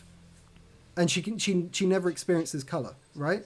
When you see color happening around you, when you see white privilege in full form, when you see prejudice in full form, and you know it's there, you don't have an excuse anymore not to call it out, besides your own personal sense of superiority, which is racism. If you want to not be racist, prove it. You know? Prove that you're not, because I don't believe you. I don't believe you unless you prove it. And for so many years, I've not believed myself, because I know I have racism inside of me, because I was brought up surrounded by people who were racist. Thankfully, I was brought up by two white people who are very proudly allies, you know? My dad taught me my whole childhood about not trusting the police. And my mum taught me my whole childhood that some people in this world are not treated the same way that you are. And I was just like, yeah, poor people. And little did you know that meant black people. It was black people this whole time. These things that apparently existed somewhere. I don't know where. So I'm in my room. Yeah, just that's the one thing that I keep saying is, Marcus, are you a racist? No. Why not? What makes you not? And I just go, oh, good point, Marcus. What makes me not a racist? Oh, good point. And I go, well, you benefit from racism. I go, yeah, I do. I sure do. And I go, do I do anything about it? And I go, kind of no. And I'm just like, okay, so you benefit from it and you don't do anything about it, which makes you basically doing it, you know? Mm-hmm. And as long as you're white, you're going to benefit from it. So the only thing that you have left is to do something about it. It's fine educating yourself. It's fine doing that. It's good doing that. It's great doing that. Consume and understand information about these experiences. You don't need to watch the videos. You don't need to watch people suffer to wake you up to it. Learn history. History students, got a great bit of homework for you. Or every name that you've ever been told, look at what they actually did. Yeah, Look at what they actually did. Because I was raised my whole childhood like learning about the great hero Winston Churchill. Oh, that Winston Churchill, you know? Never heard a single thing about the Indian population and what he did to them. Never learnt a single thing about the massacre of the Irish people that he committed. And these white heroes are elevated to us to a point, and we never hear about black heroes. So therefore, there are no black heroes in our head, and the white people are the heroes, you know? Because we're part of that narrative by existing. As people who exist in a world of white privilege, we are part of the white privilege narrative, and we're part of the growth of white privilege. So prove that you're trying to get away from it. Just prove yourself. Prove it. Preach. And don't share. Don't just share things on Instagram. It's good to share things like petitions on Instagram, but don't just share the painting of George Floyd and go, this is so sad, can we get 10,000 likes? I also think that people have this fear of like bursting other people's bubble and how that will affect their relationships, because a lot of people have like racist grandmothers and whatever. Mm-hmm. And it's like, one, they'll recover. Two, you're not calling their mum a whore. Like, you know what I mean? Like, you're not calling them a slur. Yeah, you know what I mean? You're not doing damage. And yeah, like we said before, use the guilt you feel and manifest it in a productive way and a way that's nourishing for you and the thing that you care about, you know what I mean? Because you're not gonna lose anything by learning more. Oh yeah, it goes back to the idea of white guilt and guilt in general, guilt and anger, and how we can use this in a productive way that's nourishing for yourself as well as the things you care about. And yeah, it's a weird, overwhelming, scary world to live in, but in order for there to be change, you have to start with yourself, and it will work outwardly. Anyways, let's talk about our experiences of activism and stuff with Michaela, because we got some pretty interesting experiences. One that we've shared, actually, as well as our own individual ones. I don't even want to chat too tough. It's your turn, bro. It's your turn. Okay, it's my turn to go off. It's my turn. So, for people that are engaged in political activism, there's always like this moment of like awakening, and like my sort of racial awakening, I've always been aware of the fact that people see me differently and that I would have to work harder, and I always felt the need to work harder in order for people to not see me differently or see past my color. And I'm just giving up on that now. I that's something I've had to deal with. You know what I mean? Like, whatever. And so I've always been aware of that, but when I was aware of like the sheer size of racism, and that racism is systemic, not just explicit in the words that we say and how we treat each other, that it operates on a global level, was when the Trayvon Martin, Tamir Rice, Eric Gardner, Fernando Castell, it was like 3 men that died in the space of 2 days, and I was so frustrated I started to cry. And from then on, I would follow accounts and go on Twitter. I would find articles, I'd repost them, I'd say, why is nobody talking about this? There was a lot of anger in the fact that people weren't aware, or people did not want to be made aware, and when people were made aware, it was met with resistance. So I carried that a lot with me, and carried that sort of energy and targeting my anger into making awareness and into language and into writing and things like that. And then I came to sixth form, and it was an amazing moment when I met all these amazing black women that were so unabashedly themselves. And I was like, oh my God, that could be me too. Like, like, I don't have to sit here and pretend that these things don't exist when I'm talking to my friends. I could talk about them, and it'll be like, we could like actually engage in conversation. And that inspired me so much to not only like push further into my research, push further into my activism, but also push more into myself, and not just making people aware, but making myself aware of my own behaviors and how racism has affected me.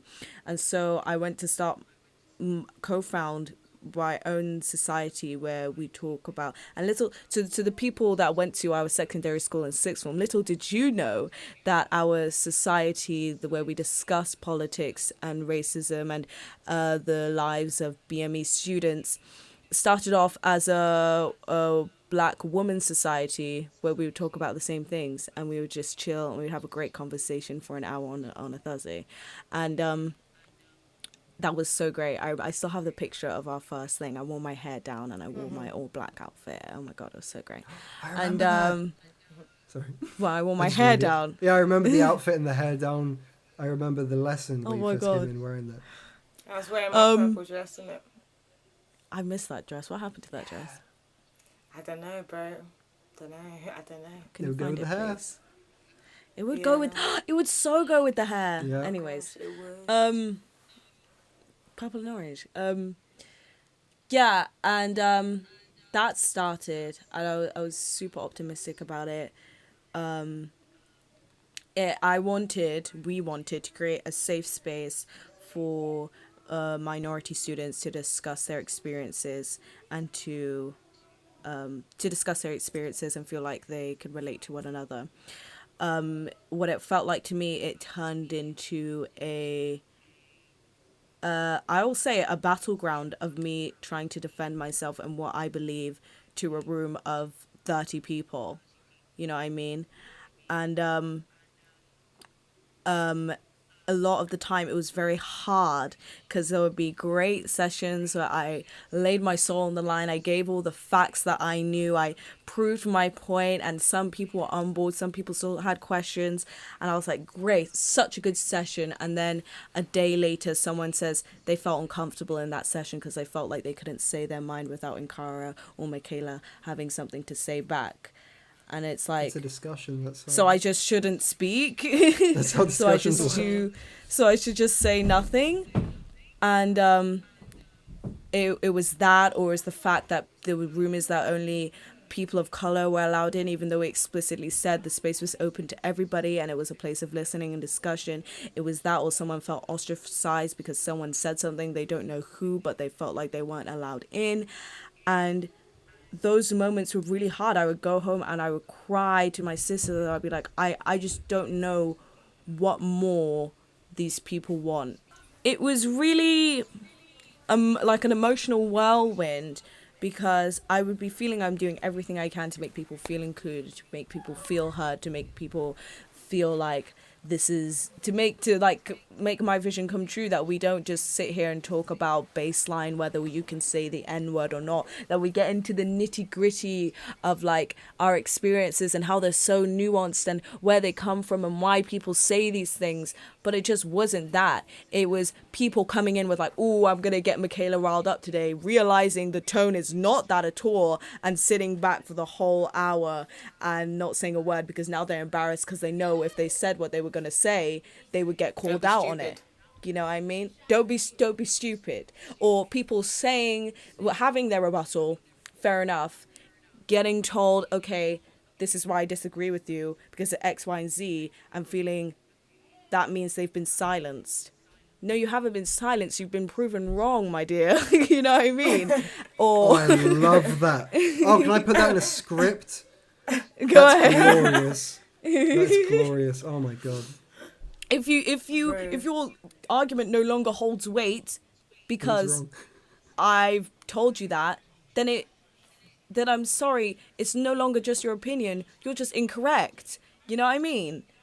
So why is that so upsetting? Why is that so earth-shattering to you that you feel threatened and you feel like you can't even speak? And the funny thing is,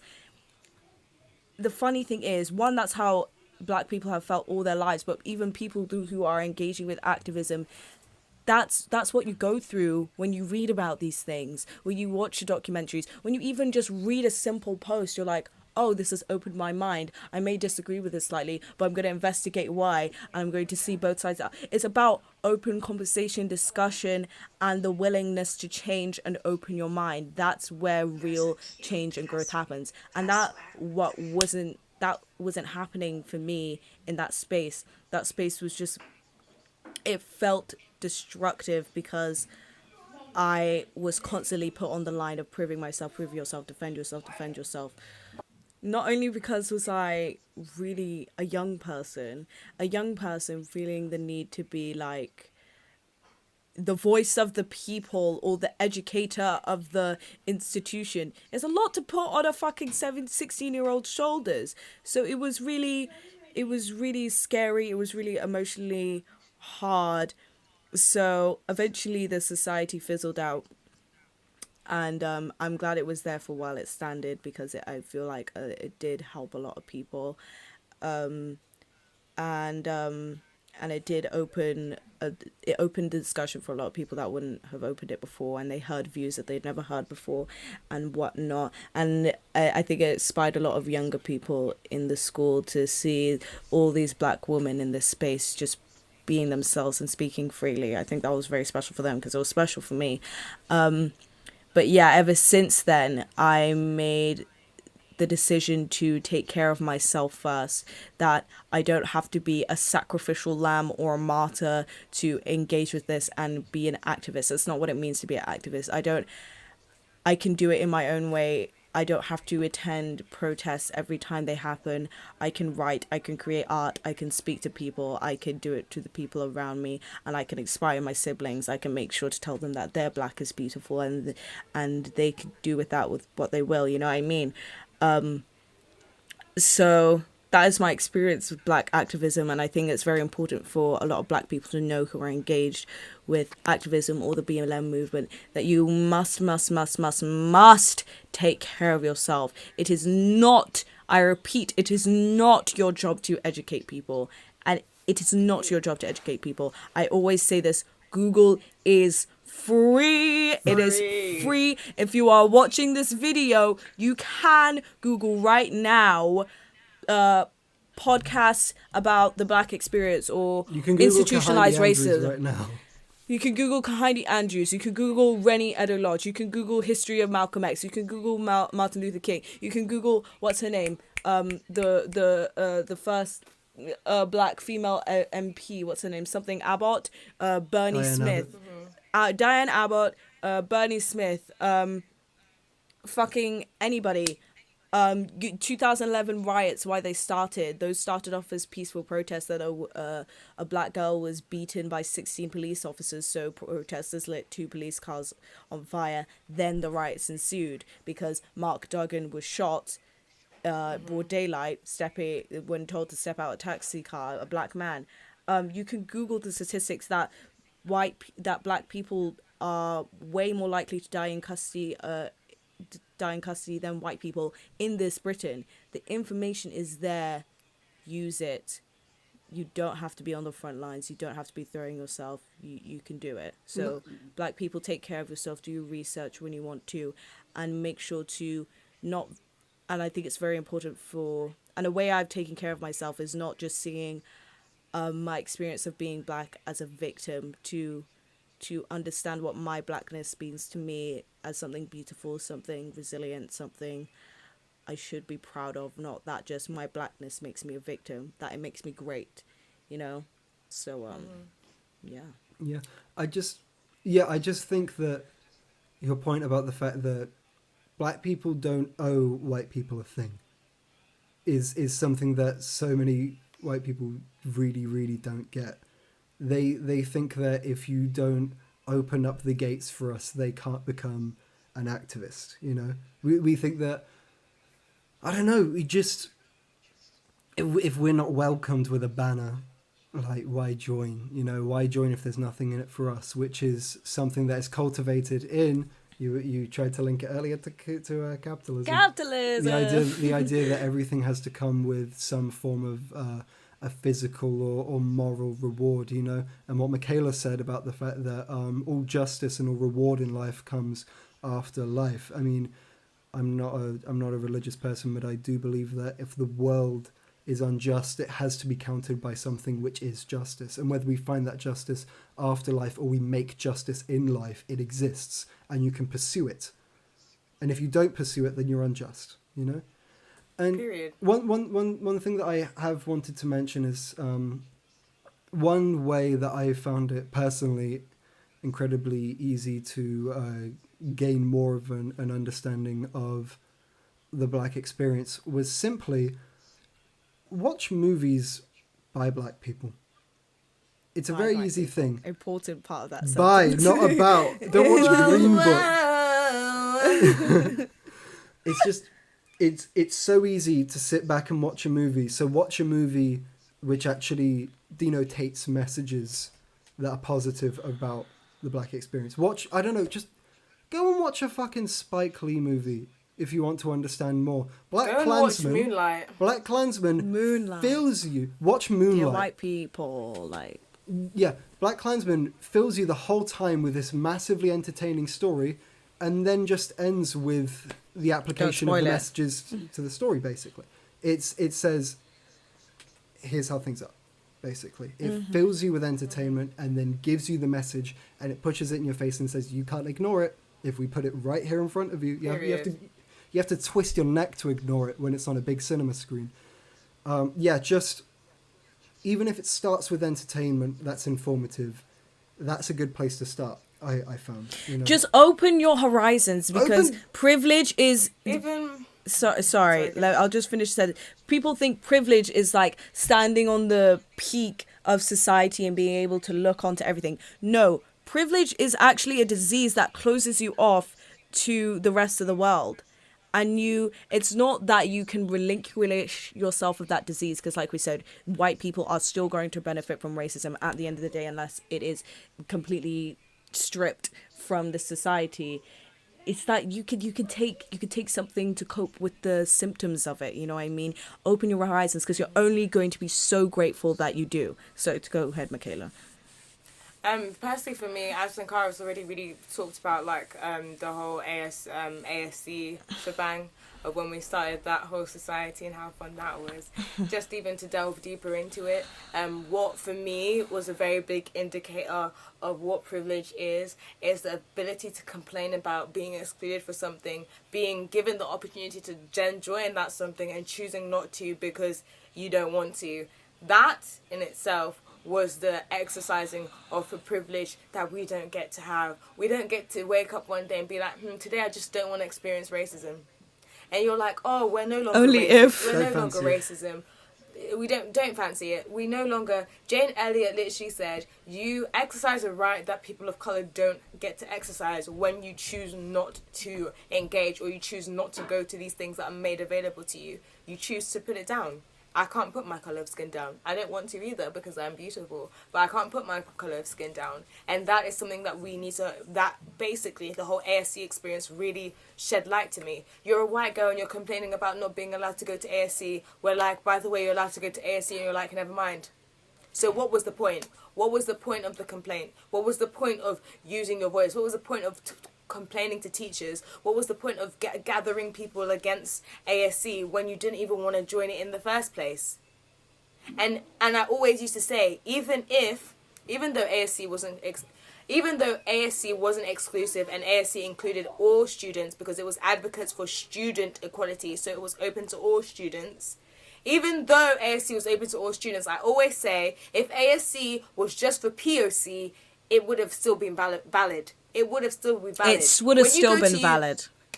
When you go to university, I always say, when you go to university, you have a big shop. When you go to university, is there not an ACS? When you go to university, is there not LGBTQ plus society? Is there not even Doctor Who society, Disney society? And in order to be these things, you have to either acknowledge the fact that people in the Disney society are Disney fans, so we'll experience what it's like to be a Disney fan, okay? Or just be like, yeah, I understand that as a Disney fan, I'll never, ever understand what it's like, so I'm going to join Nickelodeon Society. These are things that are in real life. We don't complain about them. You get to grips with. There is power in diversity. There is fruition in accepting your differences, okay? I would not be able to be best friends with Marcus and Nkara if I wasn't able to accept our differences. Come on, guys. On a separate note, sixth form has really already been touched on. Sixth form was not fun at all. I experienced a lot of being I wouldn't say an activist, but being self-aware of these things from a young age. I experienced a lot of things that I knew were direct requisite of institutionalized racism. And a big example is my Cambridge application situation. So with my Cambridge application situation, for those of you who don't know, when you apply to Cambridge, your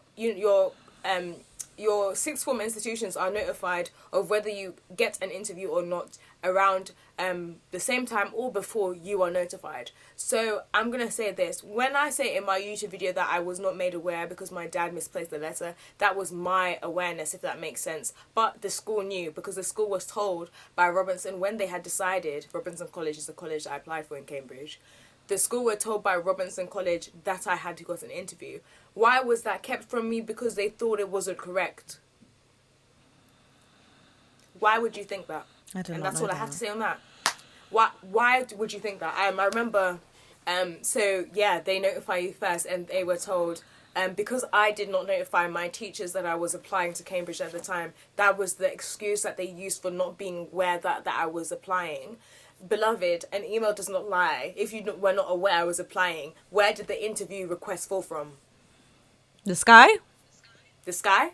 Chicken Little? Like, the sky's falling? Like, the sky's falling? Like, And those things, like, they really just quickly brushed it up. They quickly brushed it up and quickly kept it stepping because they didn't want me to deep it or make a big deal. Beloved, in an institution where you've experienced these on your day-to-day, you sweeping it over the carpet is not going to make me any less aware of it than I am now. And this was what you didn't want to happen, me to say it. Why? All I have to say is, why would you assume that it's a mistake? Oh, because I didn't come forward and say I was applying. If a student called Michaela Savo has received an interview for a college, would you not go to that student and say, bro, you've got an interview, why didn't you tell us? You instead assumed that's not right and kept it stepping. It was me that had to find out 11 days late compared to my peers because of this assumption. Oh, yes, people will say, oh, but some of the peers that applied were POC. Some of the peers that applied were black as well. But they engaged with the head of years when they were they engaged with the head of years when they were applying for Cambridge. I did not, because I already knew of the constraints of institutionalized racism, and I didn't want a side glance from Miss Blank Blank telling me that I was reaching in applying for this. It was only Mr. Beep then inquired about my interview that was then seen notified in the system, and that was because he likes me. Like, beloved, come on.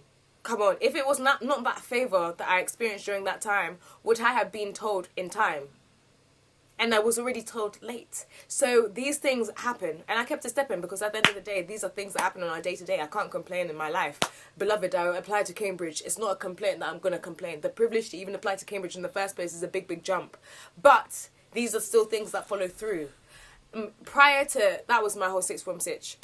In secondary school, in particular, when it came to the whole thing about race, I already said in my colorism video that I played the part. I played the token black friend because that is all I knew, and that is what I knew would settle me in because I had moved fresh from Essex to blank at the time. So, I had just needed to fit into the role, and that's what people expected of me, so I delivered. When I became aware of my race later towards year 9, end of year 9 time, and I started really pursuing spoken word because that was the only place I could articulate these unfamiliar feelings to me, that's when I saw how deeply rooted it was. Now, secondary school. A lot of my experiences in secondary school was why am I being treated slightly differently to my peers, and why am I treated like a slightly more of a problem child compared to my peers. Beloved, I went through, just like any teen, I went through traumas, but even in my traumas they were handled differently compared to my peers. Why is that? Even in the constraints of mental health, why is that? I always had these questions and didn't know how to articulate them, so focused them heavily on spoken word, which I eventually stopped when I became able to articulate myself, because I realized if someone genuinely doesn't want to hear your experiences, no matter what English you use to tell them, they won't listen. No matter what poetry you use to poetrize or rhyme, they won't listen. You can have a conversation with a white supremacist. They know that they are wrong in their morals, but they won't listen. So I no longer have the right, I'm giving myself the right to talk about race, because if you don't want to listen, I'm killing myself. So I no longer started writing spoken words about race. I no longer started writing spoken words at all, because not a bit of rhyme scheme is going to really let you understand what it feels like to be me if you don't want to listen in the first place. And people always feel to gaslight your experiences or to push aside your experiences because it makes them uncomfortable that I've experienced this. Beloved, it would make me uncomfortable if I sent my 9-year-old to buy a birthday card for her friend and she comes back crying with spit on her new cardigan, saying that someone has called her words that she does not understand. It would make me feel uncomfortable too. So it's not about your emotions. It's about the emotions of me as that child, about the emotions of my parents and how they felt. Beloved, I've never seen my dad, side note to my dad. My dad has never, ever underlined the constraints of racism to me, because he's never wanted me to feel like I felt recently, which is hopeless. He's never wanted me to feel hopeless in that situation, because you cannot change the colour of your skin. So realistically, it is a hopeless situation, is it not? But he never wanted me to feel hopeless. And so when I came home from that day, I will even make a story time on that, because that is one of my first overt experiences. When I say overt, I mean like I actually was in fear for my life, experiences of racism. when I came back home, and my mum was like, "Oh, why are you crying?" Both my parents were waiting for me because my dad was driving me to that birthday party. "Oh, why are you crying? Why are you crying?" "Mommy, someone called me. I don't understand. I don't understand." Oh, don't worry. Turn around, and they spat at me. I was so scared because there's a roundabout that they could have swerved around to come and get me. So I was so scared, so I ran off, and they spat at me, and my dad, who just purchased that jump cardigan for me for this particular birthday party, removed it, went to the bathroom, brushed it up, like washed it all off, because there was 4 people in that vehicle as they were driving past. So washed all of that spit off, put it in the dryer, and quickly put it back on me, and took me to my birthday party like nothing happened. And because of that, I never deeped it until I became self-aware in my race later on in my life. Do you understand? That is why this is important. It is not about your emotions as a Marcus, as a white person.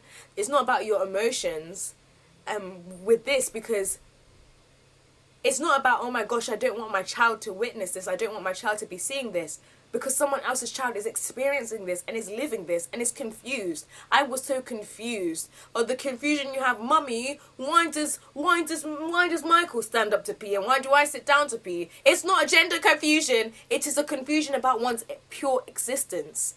And that is what I carry through up until secondary school. I went to a predominantly white secondary school, and on top of the predominantly whiteness of my secondary school, it was all females. So you think there would be a solidarity in the experience of oppression within women, but instead there was more division.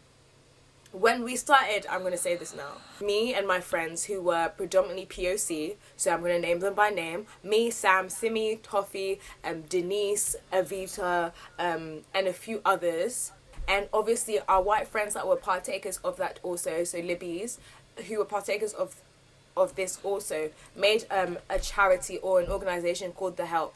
And The Help was a charity in which the aim was to combat homelessness in Kettering and in the Northampton area. Cool. That was the aim of the charity. So because we have started this organisation, our school are aware we're starting this organisation, we're constantly raising money and raising homeless care packs for this organisation. Our school gave us times to meet during tutor times to talk about what we're going to do, and to also plan assemblies to tell people, to help people join The Help, because it is The Help. We are The Help, and that is what we are. So, I will never forget when people in our tutor groups went behind our backs to then go and tell our head of years that they feel like the black people, quote unquote, they feel like the black people in their year group were getting better treatment because they are black. And that is why we were not allowed certain assembly slots, because of that overarching feeling that we were being favorited. Yeah. So that was in an organisation in which we're trying to help people. Still in our charity work, we were being made to feel like we were doing something wrong. And the fact that we were not defended by the members of staff also, and they reduced our assembly slots also, reinforced that notion that we were receiving better treatment. My experiences of activism per se have not been fruitful. In fact, I've got into multiple arguments, isolated many times before I got into the university that I'm at now, thriving.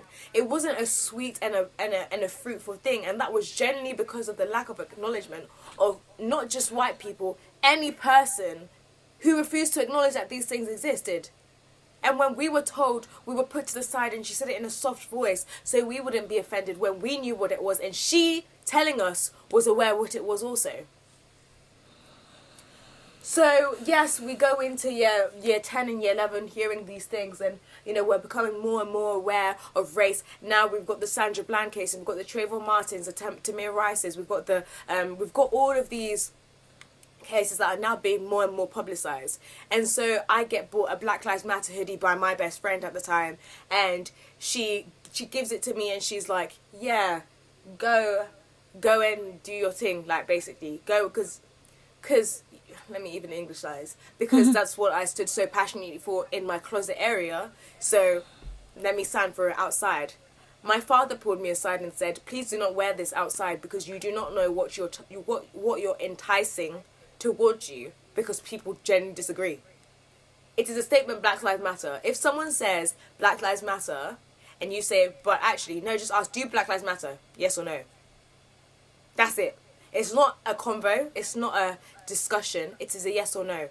Besides the point, I then wore my Black Lives Matter hoodie to school and out of school, and it was a topic of conversation for a lot of these people who are now posting Blackout Tuesdays, and a lot of these people standing in solidarity with Black Lives Matter now. It was a topic of conversation for a lot of them. A lot of them. Why would Michaela feel like this? Oh, she thinks that she's so special. She thinks that she's so this. Now you understand, but I want you to understand that when I understood, it was painful. It wasn't cute and it wasn't trendy. It was painful. When my friends understood, it was painful. It wasn't pretty and it wasn't peng. It was painful. That's all.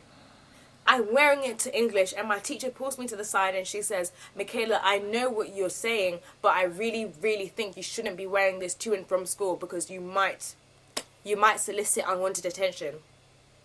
But now, if I wear my Black Lives Matter hoodie, it's trendy. My life is not going in and out of fashion. My validity does not go in and out of fashion. My purpose and my value does not go in and out of fashion just because of allyship. Even as I've said so many times, with or without you, this will happen. The dismantling of systematic racism will happen regardless of whether you want to acknowledge it or not. It's going to happen. I'm sorry. I'm sorry to my old bosses. I'm sorry to my old teachers. I'm sorry to my old head of years who genuinely do not understand. But you will understand when your children are reading this in history books and see it from our perspective. It is painful. It is painful. So it's not now that, oh, I'm 19, now people are, yeah, Michaela, see me posting a Black Lives Matter. Okay, where were you when I was 15 and I needed you then? Thank you for it now. Thank you for it now. But please acknowledge that this is not just a new thing. It's a thing that you've only tapped into now. I love the Jack Lewins of my life. Leave his name in. I love the Jack Lewins of my life who said, I am embarrassed. I did not speak up about this more when I was younger. I am embarrassed. And I am sorry, Michaela. I am sorry that you had to speak out on this on your own.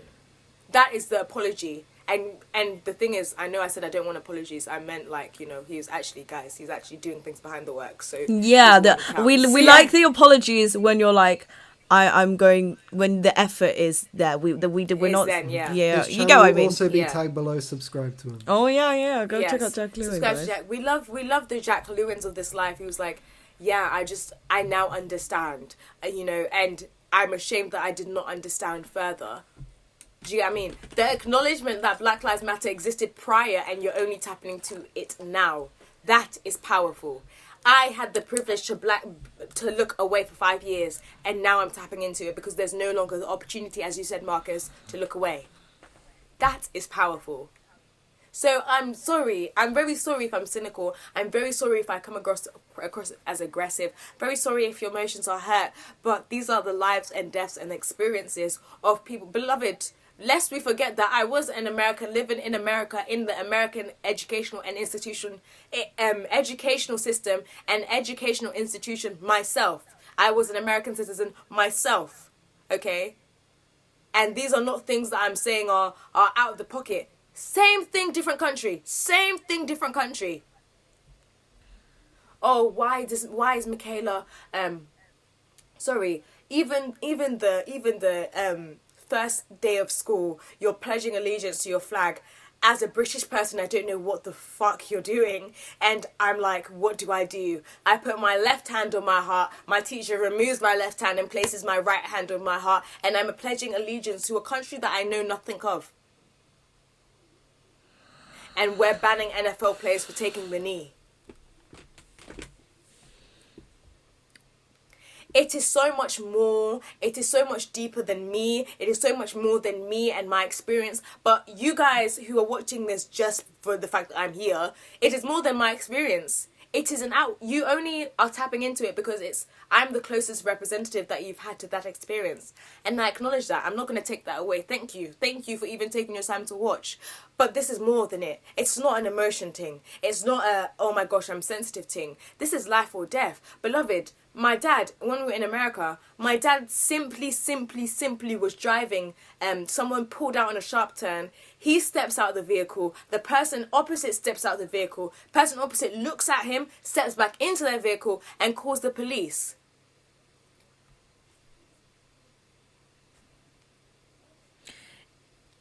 It is not just now. It is in our waking up. It is in our going to sleep. Can I sleep in my own home? Say her name, Breonna Taylor. Can I sleep in my own home? Can I sleep in my own home? Can I take a jog in my own town? Can I take a jog in my own town? Can I own a registered gun? Can I exist? Can I exist? So yes, it's cute. Oh my gosh, I'm going to round Michaela up. It's not about Michaela. It's not about Nkara. It's not about Marcus. It is so much more about than Michaela, Marcus, and Nkara. It's so much more than us. And if you fail to recognize that, I don't know what to tell you again. And I'm not going to tell you again. I'm not going to speak on it again. Okay? I only speak to those who want to have a conversation with me. I only speak to these type of people who want to listen, who want to engage, who want to grow. Me and Marcus used to have opposing views back in the day. Okay, we may agree to disagree, or we may keep it stepping. We still have opposing views. My guy's an agnostic. I'm a Christian. Do you get? There is power in accepting our differences and what we can do to then promote change and to progress from this rubbish and this nonsense. Why are we all traumatized of things that you don't know about and things that you refuse to acknowledge? Anyways, that's what I have to say now. I think we should probably wrap up right about now. Yeah, I just... Sorry, guys. No, don't apologize. Are you kidding? That was the best thing to ever happen on this podcast. It was insanely powerful because... It was insanely powerful because a lot of people love to bring black people down, say, oh, these are just your experiences, it's just emotional, you're just being sensitive. But my experiences and my emotions are the facts of life. You know what I mean? This is not just me being sensitive to my surroundings. These are the absolute and utter facts of my reality in this capitalist society. These are the utter facts. And I loved how you ended it, because you accepting differences, that's what it's about. And the more, just bring it full circle, the more I tap into my spirituality and I understand my sense of self more, the more I understand the sense of self in other people, that I no longer idealize celebrities, or I no longer put people in positions of power on a pedestal. I just see them as people, just like I am, because at the end of the day, I cannot emphasize this enough, we are all just people. We are all just people. We are people with different colors, with different face shapes, with different things. But at our utter core, we are people. We have created these differences not to unify us, but to divide us. Okay? So if we can now use these differences to unite each other, we will be the most powerful, immovable force this capitalistic society has ever seen. You know what I mean? So my hope, I'm more positive today that change is happening. And I feel like the only way change could happen is that we all recognize the humanity in each other, and that from your family members, from your friends, from the people you read about on Twitter, from the people you follow, from who you interact with, from the YouTubers you watch, the people you support, to the people that you disrespect, to the black people, to the poor people, to the people living in third world countries. We need to recognize the humanity in each other and stop separating it, saying this is a black issue, this is not my problem, because it's a human problem, therefore it is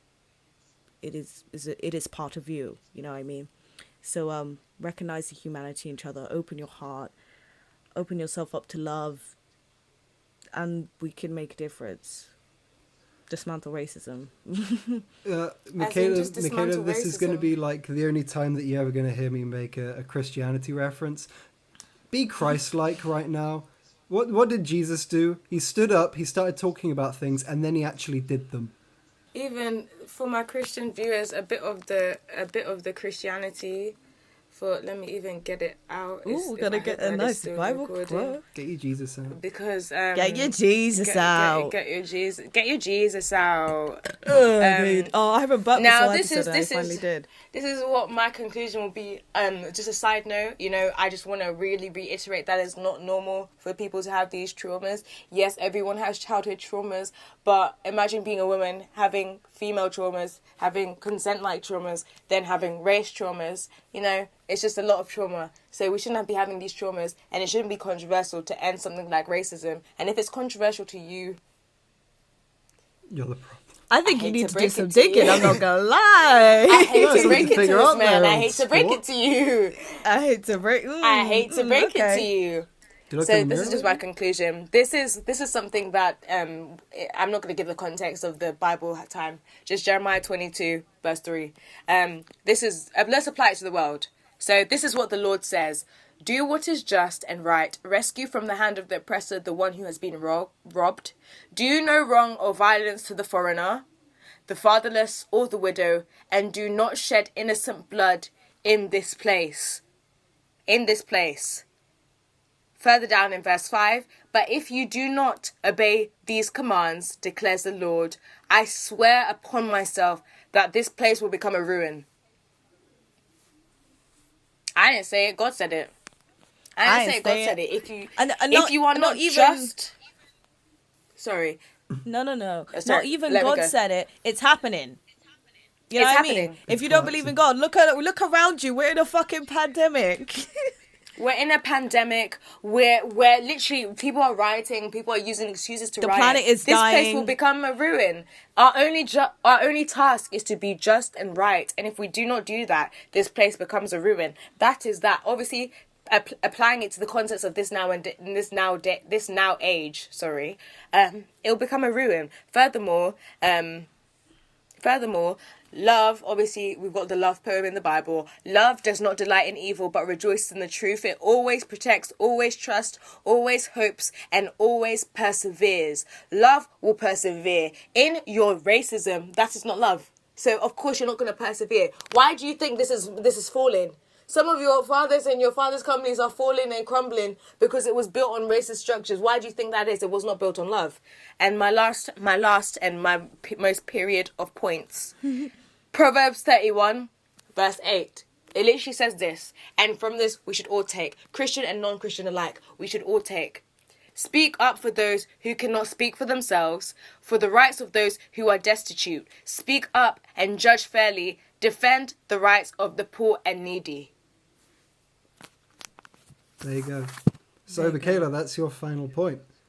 Thank you so much. Yeah. And Cara? Marcus, do you have any last words before I close? I do. Everything you don't do has consequences. I'm speaking to white people right now. Never, ever tell me that you're racist without proving it. Because I don't believe you. There you go. Prove it. Prove it. And that doesn't mean sending me a petition link. That doesn't mean messaging me, showing me how horrible this thing happened. That doesn't mean telling me the stories of how your friend said the N-word and you were so offended. That means do the work, do the research, and do it in your life. That's what Marcus means when he says that. You know what I mean? Again, it's not performance. My closing words, see humanity in people more often, and second everything Marcus and Michaela said, and use this moment as an opportunity to engage. Don't miss this moment. Black people, white people, don't miss this moment. If you do, you're just going to regret it. That's all I can say. That It's going down in history. It's going down in history. It's going down whether in you like history. it or not. and, you know, they're making efforts to rewrite history, but because of social media, we all know the true history, and we are the writers of that history. So it's going down in history, and your lack of action, your lack of speaking up, your silence will also be noted in history too. When your children ask you, Mum, Dad, what did you do in the 2020 civil rights movement? Oh, I don't know. I was too prideful to acknowledge maybe I am wrong. And the thing is, I always say this as well. If we as black people are so open to the gay rights movement, the protesters were black queer people. The women's marches were supported by the civil rights movement who were black people. We as black people have been historically known for supporting any other movement other than our own, okay? Why would you close off? Why would you not take that opportunity?